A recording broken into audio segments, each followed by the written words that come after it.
is not a test. This is your emergency broadcast system announcing the commencement of the annual purge sanctioned by the U.S. government. Weapons of Class 4 and lower have been authorized for use during the purge. All other weapons are restricted. Government officials of ranking 10 have been granted immunity from the purge and shall not be harmed. Commencing at the siren, any and all crime, including murder, will be legal for 12 continuous hours.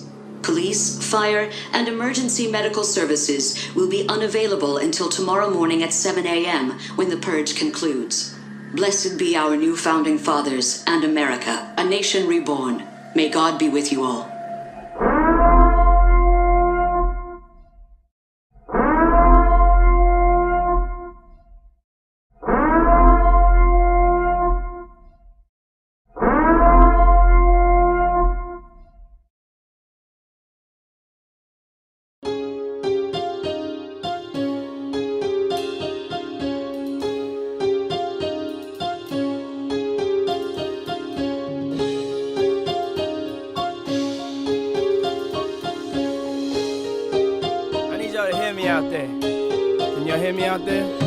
Blocks and boroughs, cops is plotting, snakes slither while hustlers chop they product. Foreign cars, exotic, got hypnotic while I cruise through the concrete, blowing my and I move like a diplomat. Hoodie and fitted caps, dwell in the habitat where cons and killers at. Faced 1,000 deaths, cowards are vowed to the feet of the almighty, a god to the black child. I told moms I would be something. I gave myself to the world, now it's like you owe me something. Listen up, I got a story to tell. It's like I fell out of heaven just to walk through hell, but it fueled my fire, ignited my desire, and gave me the bricks and the sand to build the empire. Thorn still in my forehead, my faith strong. With all I've been through, you would think my faith gone, but nope, I hold my stand some stone. I move mountains with my will to succeed, that's how I keep going. Won't stop, been the motto. Filthy rich like I won the lotto. It's almost like seeing through the eyes of a crack child. Dodging crisis, 3-strike system, trapped in a vice grip. You can't defeat me, I defy all odds and sabotages. I survived Reagan, I survived the first Bush. Thinking back when my moms gave that first push. Thank God for my life, I came through the womb. Until the evil of part 2, God gave me a sequel. Rags to royal, mama had her hands in soil. Pops moved drugs and capsules and foils. I foiled your plans and made you aware, and turned America's dream into a nightmare. Yeah, you feel the vibe, month. The first B.I. ready to die, month. The who shot your 9-5, month. Bad boy for life is I, month. And it's back, better than it ever was. I'm talking like we was gone, but we never was. So I delivered a true funk cut, reproduced small hits, got the boot up on top of the statue, yelling who want what. For the past 10 years, the future is us. Eyes closed like a blow, preview is over, now enjoy the feature. I wanna thank y'all for believing in me for so long. Thank y'all for riding with it. As we continue on, you are now listening to the sounds of the world famous. You know my name. You know my name.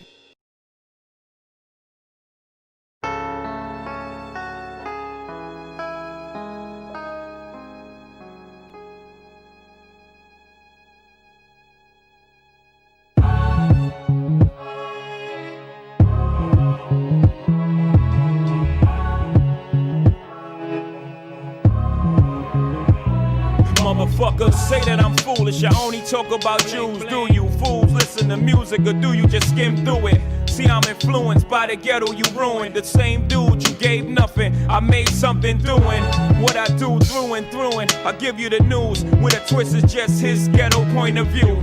The renegade, you've been afraid. I penetrate pop culture, bring them a lot closer to the block where they pop toasters and they live with their moms. Got drop roasters from botch robberies, niggas crotched over. Mommy's knocked up cause she wasn't watched over. Knocked down by some clown when child support knocked. No, he's not around. Now how that sound till you jot it down? I bring you through the ghetto without riding round, hiding down, ducking strays from frustrated youth stuck in their ways. Just read a magazine that fucked up my day. How you rate music that thugs with nothing relate to it? I help them see they way through it, not you. Can't step in my pants, can't walk in my shoes. Bet everything you worth, you lose your tie and your shirt. Since I'm in a position to talk to these kids and they listen, I ain't no politician, but I kick it with them a minute. Cause see, they call me a menace, and if the shoe fits, I wear it. But if it don't, then y'all will swallow the truth, grin and bear it. Now who's the king of these rude, ludicrous, lucrative lyrics? Who could inherit the title? Put the youth in hysterics, using his music to steer it, sharing his views and his merits. But there's a huge interference, they're saying you shouldn't hear it. Maybe it's hatred I spew, maybe it's food for the spirit, maybe it's beautiful music I made for you to just cherish. But I'm debated, disputed, hated, and viewed in America as a motherfucking drug addict. Like you didn't experiment, nah. That's when you start to stare at who's in the mirror and see yourself as a kid again, and you get embarrassed. Then I got nothing to do but make you look stupid as parents. You fucking do good, it's too bad you couldn't do good at marriage. And do you have any clue what I had to do to get here? I don't think you do, so stay tuned and keep your ears glued to the stereo, cause here we go. He's chicken, and I'm the sinister Mr. Kiss my ass is just a renegade. Never been afraid to say what's on my mind at any given time of day, cause I'm a renegade. Never been afraid to talk about anything. Renegade. Never been afraid to say what's on my mind at any given time of day, cause I'm a renegade. Never been afraid to holler about anything. I had to hustle, my back to the wall, ashy knuckles, pockets filled with a lot of lint, not a cent, gotta vent, lot of innocent lives lost on the project bench. What you hollering? Gotta pay rent, bring dollars in, by the bodega, iron under my coat, feeling braver, do-rag, rapping my waves up, pockets full of hope. Do not step to me, I'm awkward, I box lefty or often, my pops left me an orphan, my mama wasn't home, could not stress to me, I wasn't grown, especially on nights I bought something home to quiet the stomach rumblings, my demeanor, 30 years my senior, my childhood didn't mean much, only raising green up, raising my fingers to critics, raising my head to the sky, big, I did it, multi before I died, no lie, just know I chose my own fate, I drove by the fork in the road and went straight. See, I'm a poet to some, a regular modern day Shakespeare, Jesus Christ, the king of these latter-day saints here, to shatter the picture in which of that as they paint me as a monger of hate and Satan, a scatterbrained atheist, but that ain't the case, see, it's a matter of taste, we as the people decide if Shade is as bad as they say he is, or is he the latter, a gateway to escape, media scapegoat, who they can be mad at today, see, it's as easy as cake, simple as whistling Dixie, while I'm waving the pistol at 60 Christians against me, go to war with the Mormons, take a bath with the Catholics in holy water, no wonder they try to hold me under longer. I'm a motherfucking spiteful, delightful, eyeful, the new Ice Cube. Motherfuckers hate to like you, what did I do? I'm just a kid from the gutter making his butter off these bloodsuckers, cause I'm a motherfucking renegade. Never been afraid to say what's on my mind at any given time of day, cause I'm a renegade. Never been afraid to talk about anything. Renegade. Never been afraid to say what's on my mind at any given time of day, cause I'm a renegade. Never been afraid to holler about anything. Renegade. Never been afraid to say what's on my mind at any given time of day, cause I'm a renegade. Never been afraid to talk about anything. What's good? Renegade. Can I get a sound check? To say what's on my mind at any given time of day, cause I'm a renegade. Cause I'm a renegade. To holler about anything. Anything. Let's get it. Who with me? Hit the like sign if you here. Hit the heart if you love yourself. You ain't gotta love me. Hit the heart if you love yourself. Come on now in the back of the room. Hit the heart because you care. Hit the like sign because you like yourself. You ain't gotta like me. What's good? Am I loud and clear? Yes, I am a renegade. Because I'll talk about anything. Anything? Yes, anything.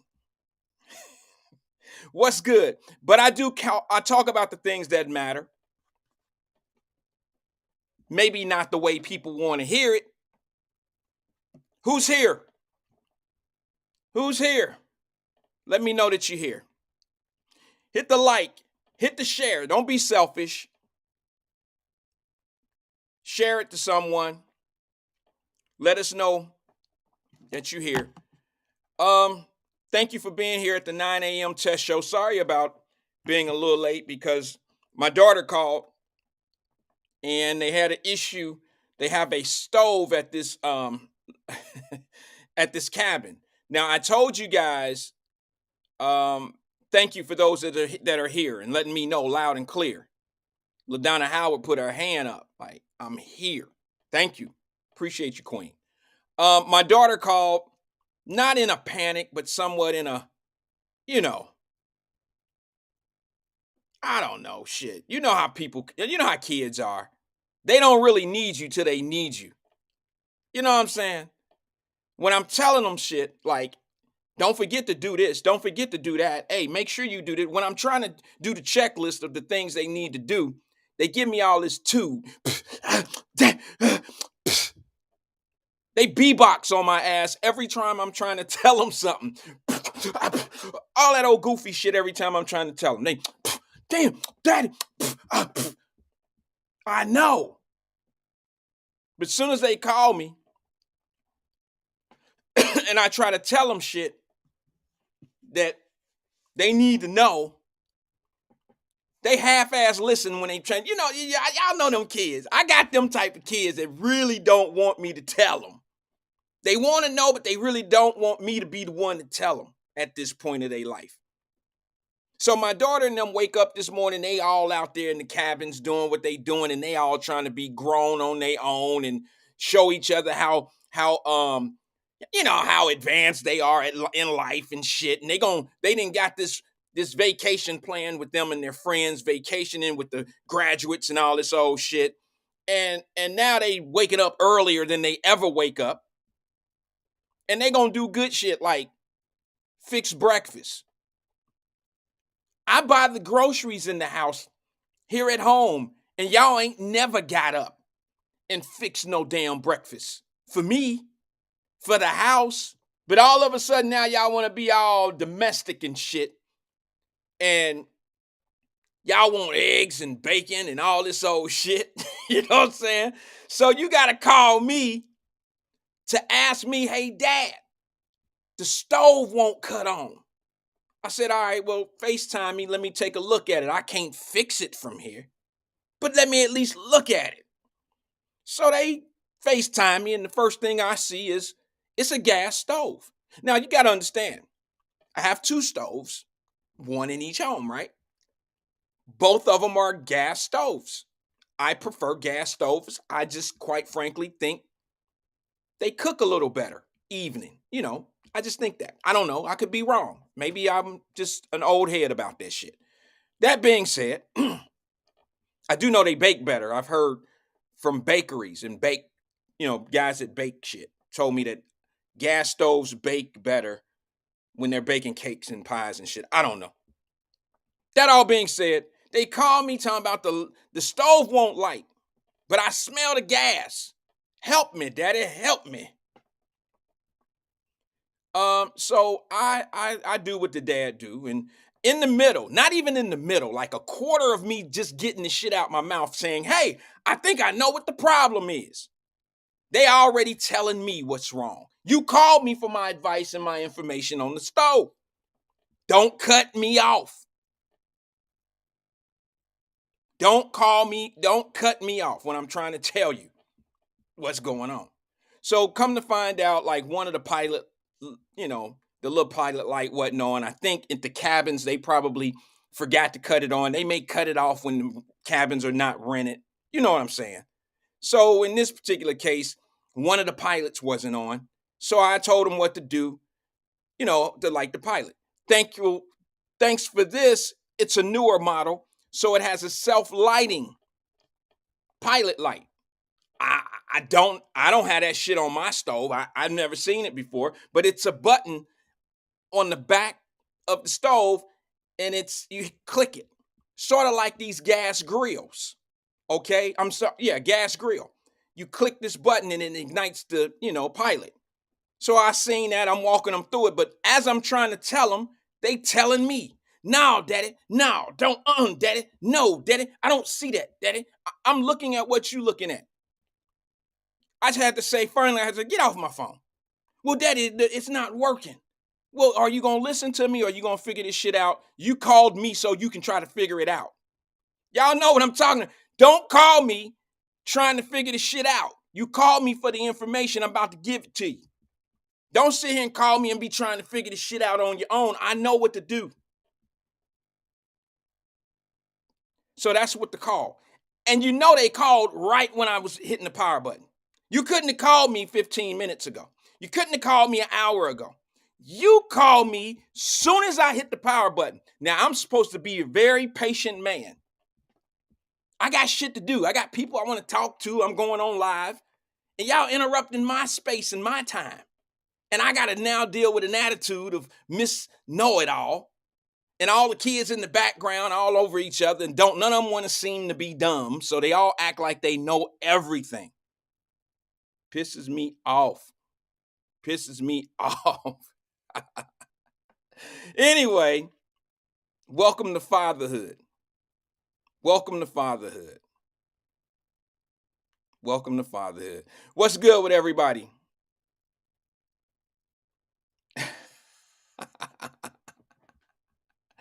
Yeah, Fame, they were calling me for affirmation. Affirmation. Yeah, I get it. It's early, but I'm starting to learn to adapt to Fame's way of thinking. But yes, I get it. They did call me for that. Anyway, good morning to everybody, man. How's everybody feeling today? I got to go over a couple things before I get into the conversation. I got hit up on a little bit yesterday in the group, in my message group, not the Wyatt Live message group, but my DM, that I welcome people to DM me on what they thought about the show or what I may have said that offended them, and they didn't want to say it publicly because they didn't want to put me on blast and shit like that. It kills me when people be like, hey, Wyatt, man, look, this is how I feel about this, man. I didn't want to say the shit on the show because I didn't want to put you on blast. Put me on blast? I mean, like, that's what I'm here for. I ain't here for you to like go in on me. But I'm here to have a conversation so we can share ideas, thoughts, and, work through it together. Bro, if I'm wrong about some shit, bring it to the platform. Let's have a conversation. This is how we stew over things and learn things from one another. I'm not afraid to learn something from somebody. I'm not afraid to do that. I'm not afraid to look at other point of views and weigh them and say what's going on. And, okay, I see why you think that way. I mean, I'm okay with that. I'm okay with that. I welcome it. But I got a few DMs yesterday that had a problem with what I said about, y'all know the NAACP, you can't say that shit and say something in a negative kind of way without people feeling a certain way, like you going in on NAACP, which I probably was. Not the national NAACP. I was going in on one specific NAACP, which is the Florida branch down here. And I just felt like it was a little hypocrisy. I felt like they were out of pocket for saying what they said, issuing out a travel ban. Yeah, I got a problem with that. And I mocked them a little bit yesterday because, yes, I feel like they step up and say some shit, all, political things right around political times. I feel like that they tend to have, at certain points, they may have a little bit to do with the agenda of certain political situations when it may not have something to do with the betterment of Black folks. So yeah, I'm going to say something about that. I'm a renegade. Anything. I'll talk about it all. And I just have to bring it to their attention. Yes, that's part of the conversation this morning, Kevin B. Just give me 1 second. Let me get through this DM thing. And I'm sure after I talk about Jeff Pastor this morning, I'm going to have some more DMs. Just like yesterday in the, I'm going to finish my thing, but just like yesterday in the Wyatt Live Messenger group, I put the press release out there, and it said Jeff Pastor is taking a plea deal. Well, of course I can't really be that I told you so, motherfucker. I can't be that guy, but I'm that guy. I'm that guy to say, hey, when you talk back, see, y'all don't read my DMs. I was hating on him. When people letting me know in the DMs, like, bro, why you go in on brothers all the time? Why you go on? I go in. There's nobody I went in harder on that shit that went on city council. I went in harder on PG than any of them. Last time I checked, PG wasn't black. Some of y'all think he is. Some of y'all treat him like he is, but he's not. And I let his ass have it. Not because he was white, but how he infiltrated the black community, what he did. And I brought up Jeff Pastor, and I'm the one who told you. And this is why I said, just for my family, just for the Wyatt Live family, let me explain to you why I said what I said in the Wyatt Live Messenger group yesterday when I sent the clip of him taking his plea deal. And I said, okay, who's going to be the first one to tell you I told you so? The time frames weren't playing out well for me. Plus, I had somewhat of an inside track that he was negotiating a plea deal. I just can't say that on the air. I can't tell y'all no shit like that. My sources will dry up if I start saying stuff like that. But I knew he was working on a plea deal. I knew he was working on a plea deal. But I knew he was working on a plea deal after. Well, actually, I was asking him here on the air, pleading with him to take a plea deal on this case, pleading out loud in the open, I had no malice intended for that brother. I watched PG go down. I watched Householder go down. I watched two others go down. Same type of cases. Same type of plea deals were offered to all of them. I don't care what they say now. I'm just letting you know. All of them were offered somewhat of the same type of plea deal. All of them should have took it. That includes PG. Now, y'all ain't gonna like what I'm about to say because I know y'all love y'all some PG. I know y'all love y'all some PG. But if he don't get the max, I just think that he's gonna get the worst. And I'm not wishing it on him. But since he took all that taxpayer money to trial, they're going to make him pay for that. They're going to make him pay for that. And he's not going to get a new trial. It's over with. His motion was denied. He's not going to get a new trial, okay? And when I seen someone like PG go down, I knew Denard she never stood a chance. She didn't have the money to fight it. And I know y'all are like, oh, here he go going in on her. No, I meant it with respect. I meant it with all due respect. Tamaya Denard didn't do what the others, she did the act of what they did, but she did it for a different reason. Now, I'm not in her head. I'm not in her bank account, but I watch people's actions. I watch why people commit crimes. I watch why. I try to make it make sense. Tamaya Denard didn't do what they were doing. They were selling their position their position was for sale. Political position for sale means they're getting, political gains and they're trying to position themselves higher on a chart. I'm going to be honest with you. Y'all ain't going to like what I'm going to say, but Tamaya Denard wasn't quite doing that.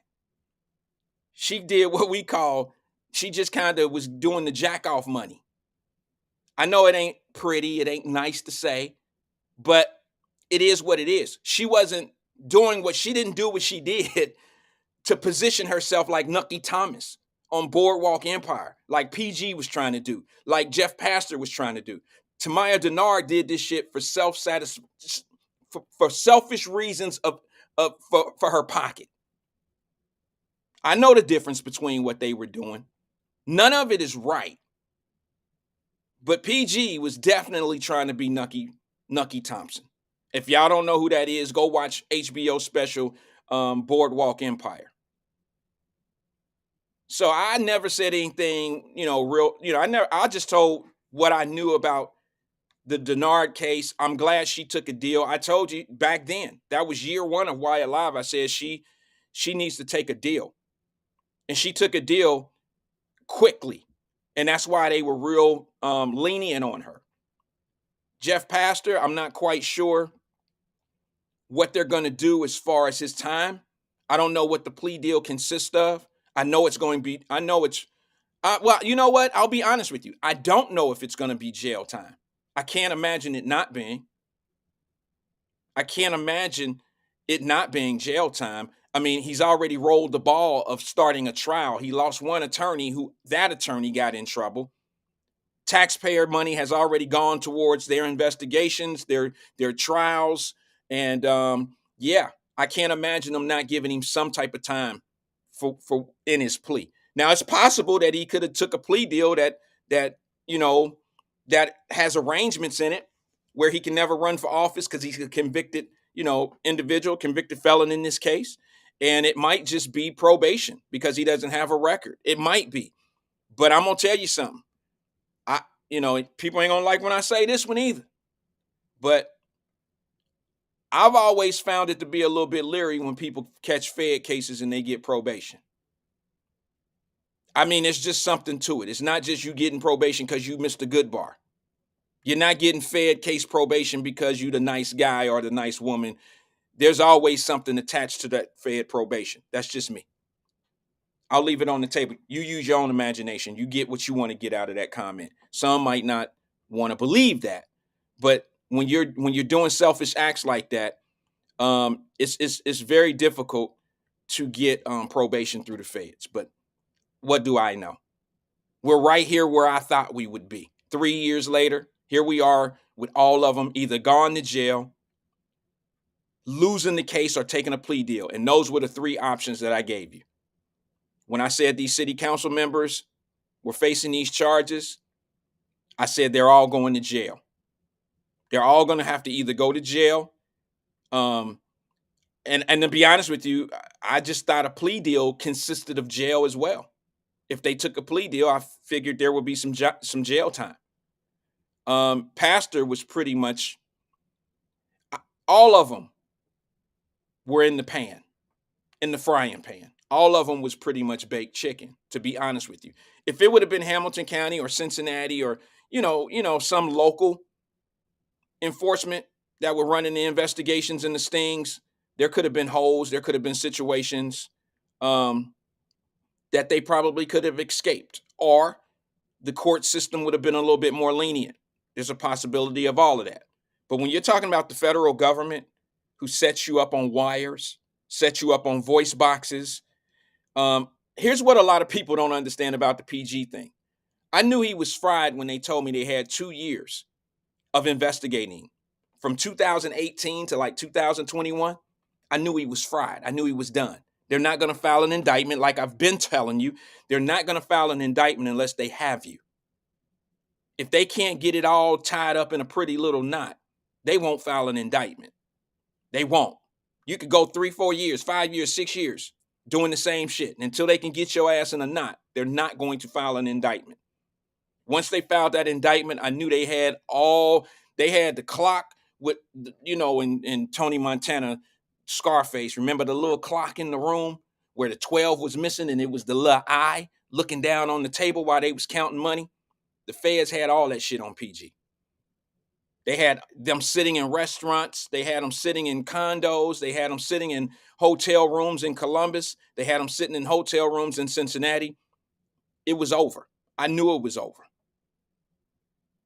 I know how they move. And a lot of people just didn't understand. Here's some of the people that I have disappointing feelings in right now. The ones who wouldn't talk about it. The ones who wouldn't talk about it, who have platforms that just let this thing get swept under the rug with the PG fella. Because of how he used the community. All of them used the community, quite frankly. All of them used the community. All of them used you to get voted in, to be able to do what they did. They all made an obligation to the taxpayers. They all made an obligation to their fan base or their cheerleaders or their people that had faith in them.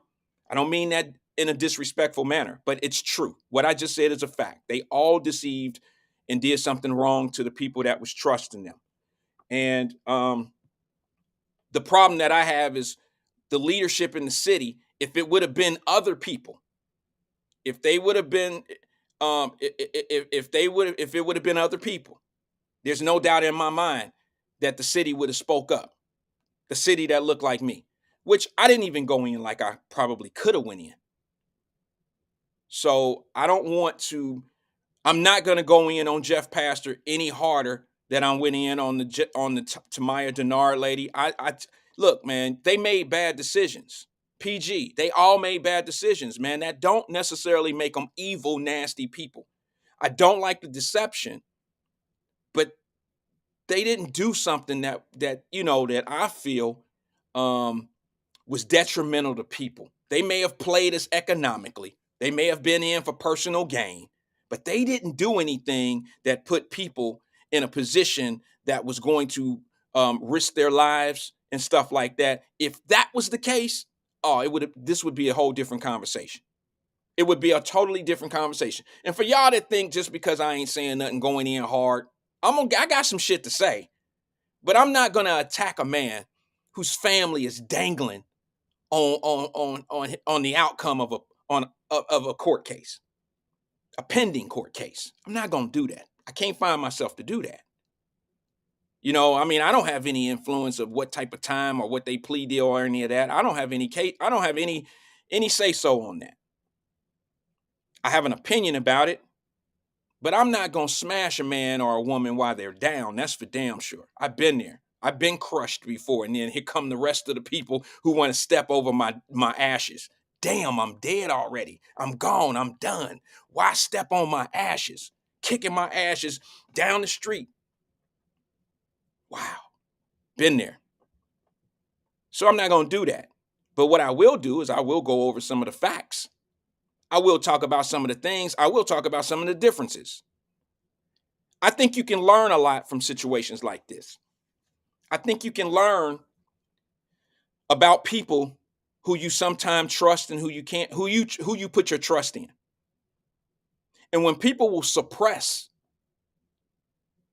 evidence or suppress information about a person just so they'll stay in the people's good grace, I find that to be very disrespectful.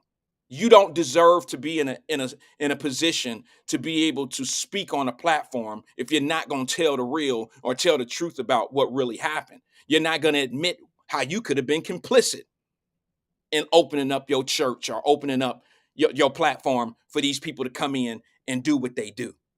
If you can't openly have that conversation, then I can't respect you. That don't mean you got to talk about, I want him to get 20 years, 10 years, and all. No, that's not what I'm referencing to.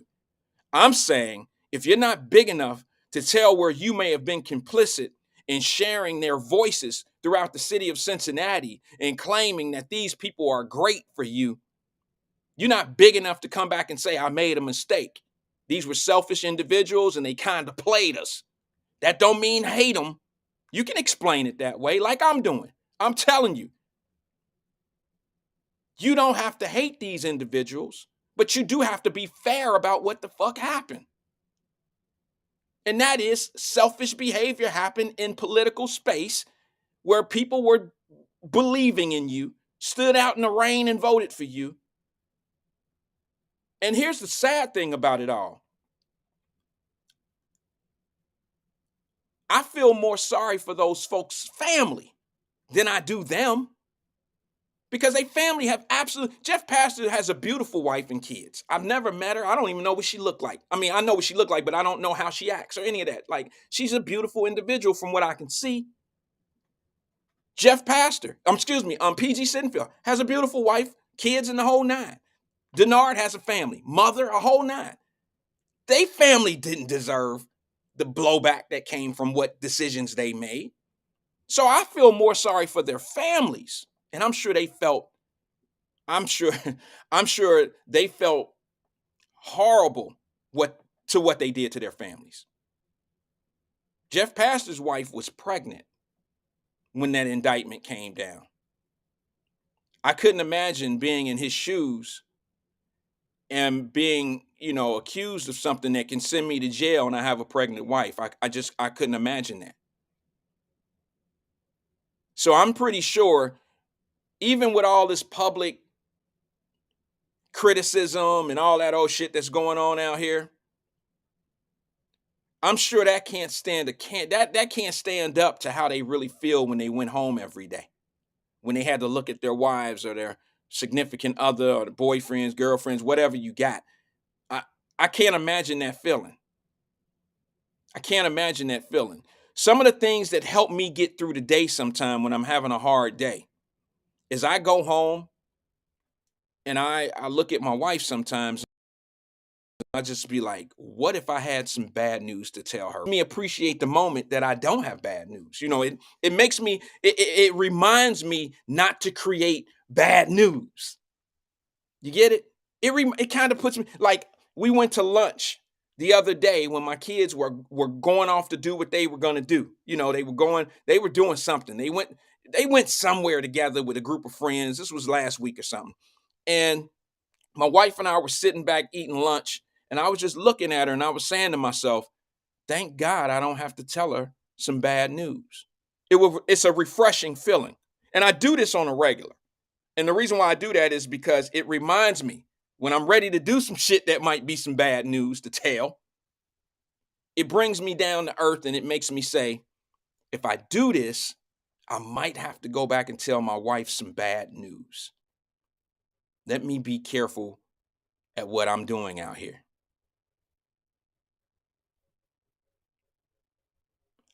Crystal Coach says she's pregnant again, needs her tubes tied.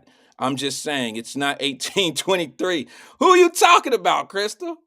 Crystal Coach said they benefited, so they are definitely complicit in a way. Think of all the folks who followed those pastors into supporting these folks. I agree. But when I was saying their families didn't make those decisions, they may have benefited, but what if they didn't know? You see what I'm saying, Crystal? I don't know what your situation is. Pastor's wife is pregnant again. Oh, okay. Well, that could, I can't speak on that. How they roll is how they roll. That bond might have been what they needed to get through what's going on. I don't know. I can't speak on that. That's just my opinion, a quick opinion there. But I will say this. I don't know your marital status. I don't know your boyfriend or girlfriend status. I don't know any of that, Crystal, but I just like to use this as an example. Is it fair to say that if your husband, I'm just going to use this for argument's sake, if your husband goes off to work every day, and y'all live in a medium life, well-to-do, middle class life, and your husband comes home every day from going to work, and y'all, he telling you what's going on at work and blah blah blah, and he don't put you in on what he's doing with these deals, these sidebar deals, and the criminal activity that he's participating in, but yet you go eat steaks and he's paying your mortgage and you got a brand new car and all these things that you think are coming from his job. Should we be mad at you? Should I feel you're complicit because you received some benefit from his illegal activities that you weren't aware of? That's not necessarily being complicit. Being complicit is when you have the knowledge of what's going on and you help. And you don't even have to help. Just having the knowledge of knowing these things are going on without making the proper notification to the feds or to the law in most cases, that makes you complicit. It makes you complicit. Somebody asked me in the DM the other day, they said something to me, and it was something and it had nothing to do with the point, but they brought up a point of you can't catch a dope case unless you out selling dope. I said that's not true. You can catch a drug trafficking charge without selling drugs to somebody. What makes you think you can't? Have you ever heard of the word intent? Have you ever seen somebody, like, for instance, if the feds or if the police, let me knock on wood, if they knock on my door right now or break my door down right now, and they've never caught me selling drugs, and they run in my house right now, and I got 25 bags of crack in individual packaged bags, if I have that, they can now charge me with not necessarily trafficking, but they can get me for drug possession with the intent to sell because of how it's packaged. So I just caught a dope case, not just a possession charge. Now I have an intent to distribute, intent to sell. That's just like trafficking. It's the same thing. Sounds different. Same thing. You fight in the same situation. Same thing. Punishable by the same amount of time, depending on what jurisdiction you're in, but pretty much the same thing. So I don't know who sent me that DM about that.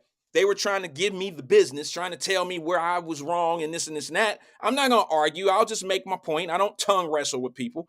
I make my point and then I move on.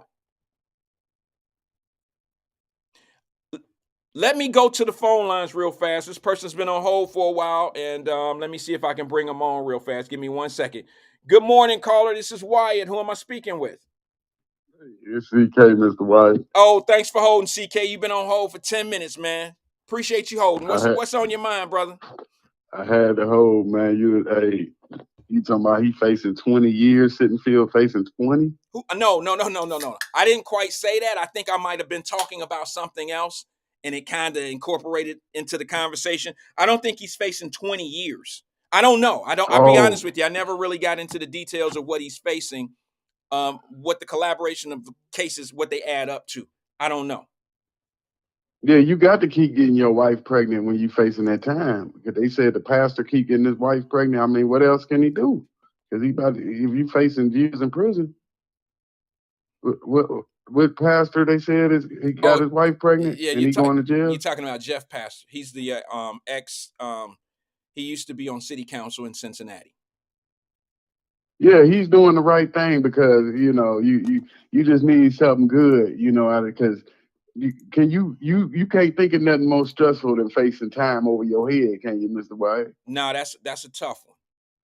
That's a tough one. You leaving everybody behind, then you going in there with all them men. You leaving all the women in your life, then you going in there with all them dudes, man. That'll make you blow your head off. Yeah, but suicidal thoughts. Yeah, but CK, how does it feel to have babies on the way, but yet you're about to go away? That can't feel good. There you go. I just want to see something good come out of me. Since you know what I mean, I'm facing all this turmoil, they doing that for life, because that's why I like what you said when you said you don't want to kick them while they down. You got compassion, integrity. You know, that's one good thing about you because you know how quick it could turn for anybody. So I like what you said when you said you don't want to kick them while they on the floor. Right. Yeah, that's the main thing. But when it's just hard having that time over your head because I understand what you're saying because and then maybe they can go easy on you too. Like, well, look, I just had a baby and she pregnant, so give me a little easy time. You think that could fall in effect? I don't think that plays a factor, to be honest with you, CK. I don't think that it's going to be in the reading. In the reading, they're going to say, a family man, blah, blah, blah, of this many kids with one on the way. Yeah, all of that will play in the reading, and it'll be put in considered. But the plea deal is the plea deal. Basically what happens, and it hasn't even been accepted. Basically, they have to take the plea deal to the court. They have to take the plea deal to the court. Generally, the judge, even federal judge, they won't give pushback unless something happened that the judge is like, whoa, wait a minute. No, but I doubt that. I don't think this is for the judge to say, I don't know, because in Tamaya Denard's case, the judge showed her love. And I'm going to be honest with you. I mean, I didn't have to go do her time, but let me just express something to you about that. They gave her, I believe, the plea deal, or what the prosecutor was going for, what the feds were going for. I think they were trying to give her 24 months. Okay. Mm-hmm. And then they agreed to that. And then the judge came in, if I'm not mistaken, knocked it down to like 17 or 18 months. Oh, that's good. That's because she's a woman, right? I wouldn't say that. I would say the judge probably looked at it the same way I judged that situation. And that is, okay, she was not necessarily, she did what she did and it was wrong. Okay. But there's a difference between using that position to enriching yourself, for what I call fun bucks, like taking the money and going to Florida and having a good time with your family, your mother, she's sick and all that old type of stuff. I'm trying to, have fun while my mom is still here. That's an argument. It's an argument. Right. When you strapped and have difficulties in life, I get that. And that go a long way versus somebody like in what I feel in the PG situation, he was trying to monopolize sports gambling, and he was trying to use minority ownership. He was using and manipulating the system. I think that calls for a larger situation. And I think his attorneys do too, because of this reason. He went to trial. He was offered a plea deal. He refused a plea deal. It made it seem like he was turning down that plea deal because he was just absolutely innocent. And if you've ever watched Right. this show, I always told him on this show live, I mean, he probably don't watch, but I definitely made it clear he needs to stay off social media. He needs to stop talking about how innocent he is to the world on social media. Let his attorneys do that, because what he's doing is saying that the feds are lying. Okay, and you can't do that. And now they're gonna stroke his ass. They're gonna absolutely stroke him when he go to hearing. And if they don't, oh well. I don't think a lot of people would be shocked. But if they don't stroke him, I would be shocked. I'm just being honest. And I think Pastor knew that was coming. Jeff Pastor, you can't watch somebody like PG Sittenfield spend all that money on your case and be found guilty amongst amongst the jury of his peers, so to speak, and have all that evidence against him. And he's more influential in the city of Cincinnati than Jeff Pastor is. Jeff Pastor, Right, Art right. Tenard, they don't have the same type of, influence. They don't have that same influence in the city like PG did, and he still got convicted. And that had to tell Pastor, like I told you, I said, hey, you better take a plea deal. And he did. I'm glad the brother did. He can come home. He can go do his time. He can man up, go do his time, come home to his lovely family, and live a regular life. Yep. And yeah, you saying it right, because you saying that the lady, she showed no malice. And you saying PG did show malice. I think it was, this gonna sound crazy to some people, but I think there were two different crimes there. I know the same. I know it was labeled the same thing. I just think there was two different motivational reasons of why they did what they did, and I think that plays a part in that would play a part in how the court system, especially the feds, look at it. Oh, I got you. Hey, man, appreciate you, man. I had to get a clarity on this. You broke it down. You broke down the case, right? I couldn't really figure it out, but I appreciate you, brother. No, and it's I'm gonna okay, keep brother. on watching the show, man. All right, man. I appreciate you, CK. Thanks for calling. Yes, sir. All right, brother. Thank you. Bye-bye.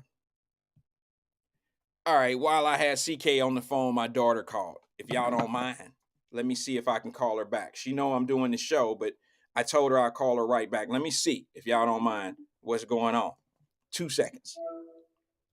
Hey, what's going on? You okay? Yeah, I was just trying to see where Mom was. I wanted her to see my hair. Oh, please. You want her to see your hair? Now, she's out right now. Oh, I thought she worked from home on Wednesdays. Did you forget about Aunt Pam? Oh, yeah. Say hi to everybody. No. You want everybody to see your hair? It look good to me. Where y'all going? Horseback riding. Horseback riding. So what does it matter what your hair look like? No, it's because of the certain bonnet that I wore. Got you. All right, well, let me finish up. Text me, let me know how y'all doing. Tell Trinity I said what's up. Okay. Peace. Try to take some pictures. I want a picture of those. All right, well, go ahead. Okay, bye. Later. Love you. Sorry about that, family, but I got to take them calls when they out of town or whatever. Uh-oh, she calling right back. She must have. Hold on. My bad. Love you too. Say it again. I said, my bad. Love you too. Oh, okay. Love you too. Bye-bye. That's daddy duties. Daddy duties. Let me cut that down. Okay. Yeah, back on track. Sorry about that. I got a little sidetracked. Yeah, daddy duties right there. We were talking about Jeff Pastor. I'm looking at my little note over here, the two things I was going to talk about, and that was Jeff Pastor and the plea deal. And then I was going to talk about the bus driver. But now that I'm on Jeff Pastor, let me go ahead and get into that. Let me show you who we're talking about here. And like I told you before, I am not in the business of nailing people. I've met Jeff Pastor before in the Black-owned coffee shop downtown. I don't know what I forgot the name of the black coffee shop that Mings and them have. I think it's Black Coffee. Jeff Pastor seems to be a nice guy. He seems to be a nice guy. I didn't stop. We didn't talk. And, in passing, hey, how you doing? How you doing? Hey, how you doing? I don't really roll in them circles. I find I don't conduct myself around politicians in the city or voted, people you vote for. I don't really maneuver in those circles really well because I just never, how can I say this the right way? I don't need anything from them. I've set myself up to be totally independent. I don't play the politic game. And I do them like they do me. And that is, them motherfuckers wouldn't have shit to say to me unless they needed me for something. So I kind of do them like they do me. And that is why should I'll be friendly as a human being. Hey, like we did at Black Coffee. I had a meeting with my brother, Shane Satterfield. We were sitting in Black Coffee. That's what it's called. Thank you, guys. We were sitting in Black Coffee. This was before he even Jeff Pastor ran into this situation with the indictment. This is when he was still coming out in public. I met my brother, Shane Satterfield, down at Black Coffee. We had lunch. Jeff Pastor was sitting in there by himself. Nice guy. Sitting there having a cup of coffee or whatever. And passing, he got up before we did. Passing, he got up. He walked by the table. I think Shane Satterfield must know him because that's how the conversation started. It wasn't me saying, hey, great job. No ass kiss shit. I think he said something to Shane Satterfield and that engaged the conversation. I think Shane, if I'm not mistaken, I think my brother introduced me to him. And that's how I even began. I would say hello to anyone. But then a conversation struck. And it was, we can do lunch one day and all of that. And I just played the game and was like, sure. Hell, sure, why not? I had no intentions of reaching out. For what? For what? Well, I mean, he doesn't have anything to do with my business. I don't have anything to do with his business. I don't need friends. I don't need friends. I don't want new friends. Not at my age. I got all I need. So other than just to be able to say I know him, that does nothing for me. And I'm sure I can do, I don't know. Guys, I think as we get older, we understand more about life. Obviously, I just said some of the most brilliant shit in the world, didn't I, y'all? As we get older, we understand life. No, what I'm saying is we start understanding different things in life clearer. Things become a little bit more vivid to us.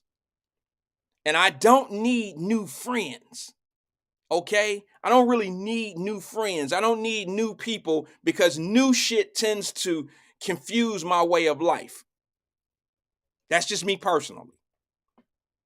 And I just look at life like this. If you can't better me, then I don't really need you around me. And if you're going to add confusion to my life or some type of work to my life, or, I just don't accept it. I don't even engage in it. I'm at that point in my life. I'm at that age. Now, when I was 30, shit, I would have thought that the man could do something for me in what I'm trying to do in life. But what I've learned in life is I don't necessarily need politicians and I don't need people that I now owe. They become very difficult. And that's why you see a lot of people now. They love saying they know somebody who was city council I don't have a problem with people that that see them as being a good person because I understand resource game. I'm an advocate for resources. But I know I can tell you this right now. You ain't gonna like what I'm gonna say, but it's the truth. I know politicians right now who will tell you Not politicians, but people that supported politicians that'll turn around and tell you, I made a mistake. I shouldn't have supported that person. Because now they get in office and they don't even see me the same. They don't give me the same love. Boy, that motherfucker used to text me every other day. Oh, when they needed me to come out and pass flyers out and shit, I was on the team. Now that they didn't got what they get, now that they are where they are, I'm like a third-class citizen of this motherfucker all of a sudden. And see, I don't really need that type of energy because I know it's coming. If we weren't friends before you were into politics, then you're probably not really my friend. I might be your friend, and I'm tired of that. I've lived a life of being somebody's friend. I've lived a life of being more to people than they want to be back to me. I've lived that life. The only difference is I'm smart enough to be able to detect it. I'm smart enough to be able to say, I ain't going through that shit again. I don't live in an echo chamber.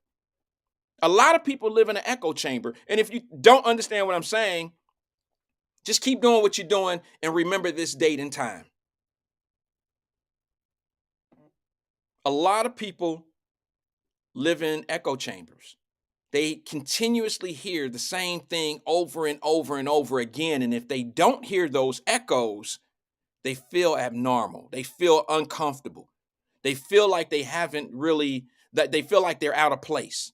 They feel like life is changing and things aren't right for them. So they got to hear the same thing over and over and over again to feel comfortable. I'll use a supermodel.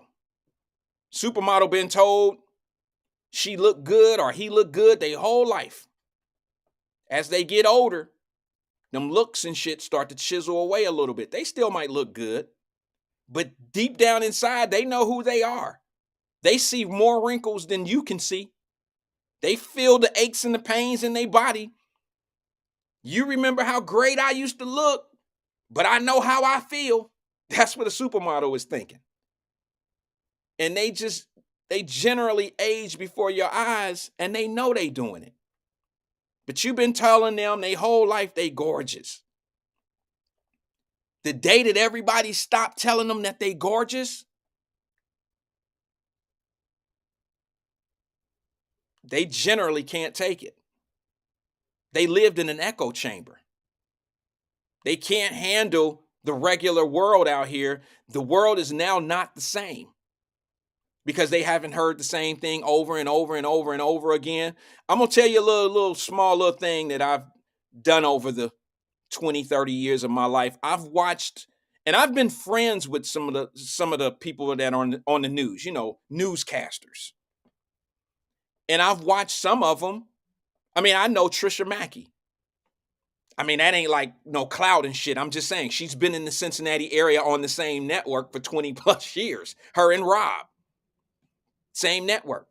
I remember when she used to go and interview all the football players and she was the young, dazzled up, good looking woman and all that old shit. And I watched her age over the years. That don't mean she's losing her age, but I guarantee you, she don't hear what she used to hear every day 20 years ago. I probably shouldn't have used somebody that I know. I probably should have kept a name out my mouth. But all I'm saying to you is when people exit that echo chamber, life is different for them. When they don't hear what they've been hearing their whole life, they think things are changing.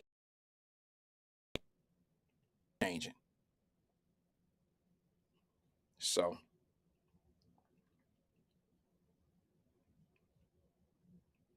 I know it's changing.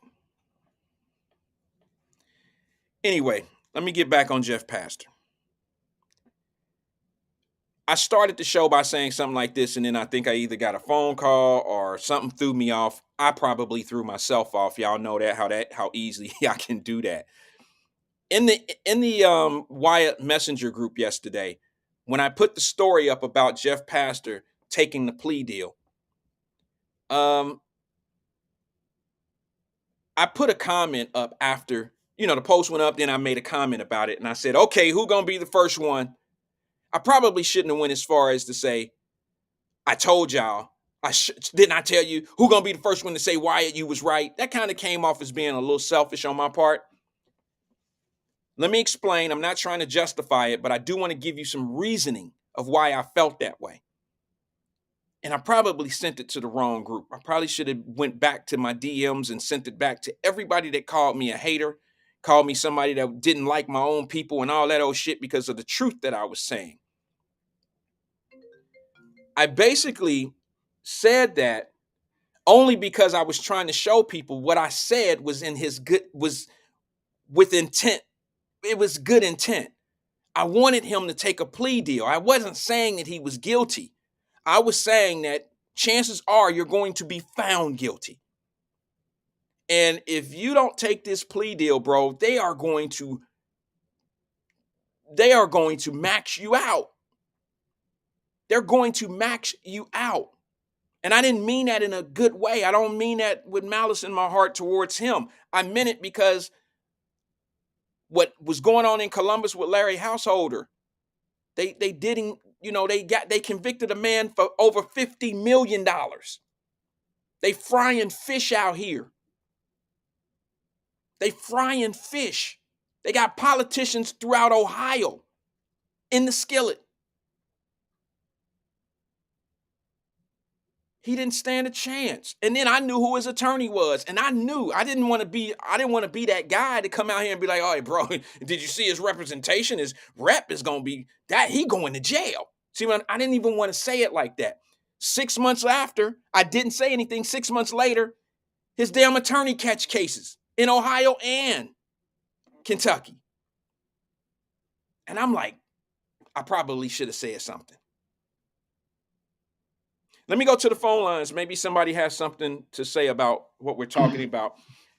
Good morning, caller. This is Wyatt. Who am I speaking with? It's Tracy. Hey, How Tracy. are you? Hey, what's Tracy Dillingham? Yes, I know it's surprising for a morning, but I'm not working this morning, so I wanted to call in because I do have a question about this case. Wait a minute. Hold on, Tracy. It's not that's just shocking that you're calling in the morning, sis. It's because your phone is absolutely clear. There's no skip interruptions. Leave my phone alone. I heard what I went back and listened to the show this morning. I said, leave my damn phone alone. It's the interference with the Wi-Fi at my house. That's what it is. Okay, all right, sis. Well, go ahead. I know you're not gonna buy that anyway. I know you labeled my phone an Obama phone, but it's all good. I didn't say all that. I don't even read the comments. They be saying that shit about your phone, not me. Okay, sis, go ahead. What question did you have? I'm just saying your phone sound great this morning. It must not be no airplanes flying over you or no shit like that. You just having a great. I purposely called you after I passed the spot. After you talked to CK, I said, let me wait a minute. I saw my husband out on his route. Talked to him for an hour. I said, now let me call Wyatt. I'm in a good spot. Okay, well let's hurry up before the minutes on your phone wear down. The good minutes, before it goes shh and all that. So go ahead. Go to the bad minutes. Yeah, go ahead. Okay, so here's my question. Okay. So do you think, in your opinion, in your professional opinion, do you think that Jeff Pastor did himself a disservice by copping the plea this late in the game? Like when you are facing something of this magnitude, do you have like a time frame where you can think, am I going to cop a plea? Am I going to just ride it out? Like this is almost 3 years later. Should he have done that early or what do you think? That's a great question. Thanks. It really is a good question. Jeff Pastor has some good things on his side here, to be honest with you, Tracy, in my opinion. He had COVID. COVID had a lot to do with his case being pushed back a lot. You know what I mean? We went through that shutdown. That took a year out of the courts, pretty much. No one was going to cases. Mm-hmm. A lot of cases that I had was pushed back on the docket. To be honest with you, a lot of this stuff, the court system just it didn't completely shut down, but for a few months, it really did. The court situation the court dockets are already, they're already crowded. You know what I mean? So when you get that type of influx, you get a bunch of cases coming in and it get backlogged. That goes to the benefit of Jeff Pastor in a case like this because it gave him a whole nother year, pretty much. His continuances was probably pushed out 8 months at a time, 6 months or 7 months or 8 months at a time. He had time to sit there and say, do I want to take a plea deal or whatever? I would guess, because I wasn't involved in that case by any way at all, but I would guess that a plea deal was offered to him early. I probably would have considered it. That's easy for me to say because I'm not the one that's been accused of these things, and I'm not the one who think they can, you get as the accused, you gotta think back on everything. You know what I'm saying? You gotta think back of how they might have had you. You think back of every meeting you had with everybody, and you wonder, Right. was that something that they had me on? That jet that I was on, that private jet that I was on, that was them. Now you got to think of everything. You got time to think about of everything that they have you under, because keep in mind, you don't know until you get to court. You really don't know until your lawyer, your team gets get all the evidence put in front of them. The discovery. Mm-hmm. You understand what I'm saying? Mm-hmm. The discovery allows your team to be able to see what the feds have on you, but that don't mean that they can't hit you with some new discovery during trial. But they have to give you XY. They got to give your team some time to look at the new discovery. Sometimes they put new shit in their back pocket, or stuff in their back pocket, and say that it's new information, and it's not really new. But then the discovery gives you an opportunity to talk to your team and say, where do we want to go with this? Can we beat this? How do we prove this isn't what they're trying to say it is? That's a very difficult thing to do in the feds. That's a very difficult thing to do. I was going to say, when you all were talking too about the difference between Tamaya, Jeff, and PG, I think the difference between the three was, I think Tamaya, out of all three of them, really believed that she was in trouble. I think she was a little more humble than the other guys. I think that PG thought his privilege was going to save him. And, Jeff Pastor, he just seemed totally oblivious to me. I didn't do nothing, and I ain't going down by myself. It was that whole arrogance type of attitude for me. And, I like Jeff. Jeff is a good dude. But I just think that he didn't really believe that it was going to go down the way that it was. And I would have been running scared, especially when I saw them hit PG, That had a lot to do but with I think Tamaya was just a little more humble than the other two. I think that's what's the difference. And that might have been why the judge shaved some time off of her sentence. And then, she got sick in jail or whatever. I think she still had to finish. She might have got out 1 or 2 months early. I can't remember how that actually went down. I think she got out and went to a halfway house, which is kind of normal. But you can Yeah. spend your whole time in there and not go to a halfway house. So they did. I think the reason why they gave that sister they showed her some love. Now, this is just my opinion. I think that she was upfront and honest about what she did in the situation. And I don't think she was. What she did, I'm not trying to justify it. I said it when she was going through it. I won't say anything malice or say anything bad about her, but what she did was bad. But I think it's a totally different play of what she did versus what they were trying to do. You got to understand, Jeff Pastor had a dude that's now who has a pending case as well. So I got to be careful what I say about that. He has his partner, his business partner. I got to understand something, okay? Hold on. Let me back up just a little bit, Tracy, if you don't mind. Jeff Pastor and PG situations are totally different than Denard's. Denard did some shit that she was trying to capitalize on herself. She did what I call fun buck play, which means she was just making money to get through what she had going on in her life personally. That's a little bit different. Okay, yeah, that's different than somebody. Now, I'm not suggesting that it's fair or it's even or it's cool to do that shit. I don't think it's right, okay? But there's a difference when you have a team of people that you're working in a corrupt fashion. PG had people around him that could snitch on him, like Ndukwe. That's why I don't feel sorry for him. He used black minority privileged situations to be able to enrich himself. PG was trying to monopolize the situation. He's using his spot of power, okay? And Jeff Pastor pretty much, I hate to say this, but he was doing the same thing.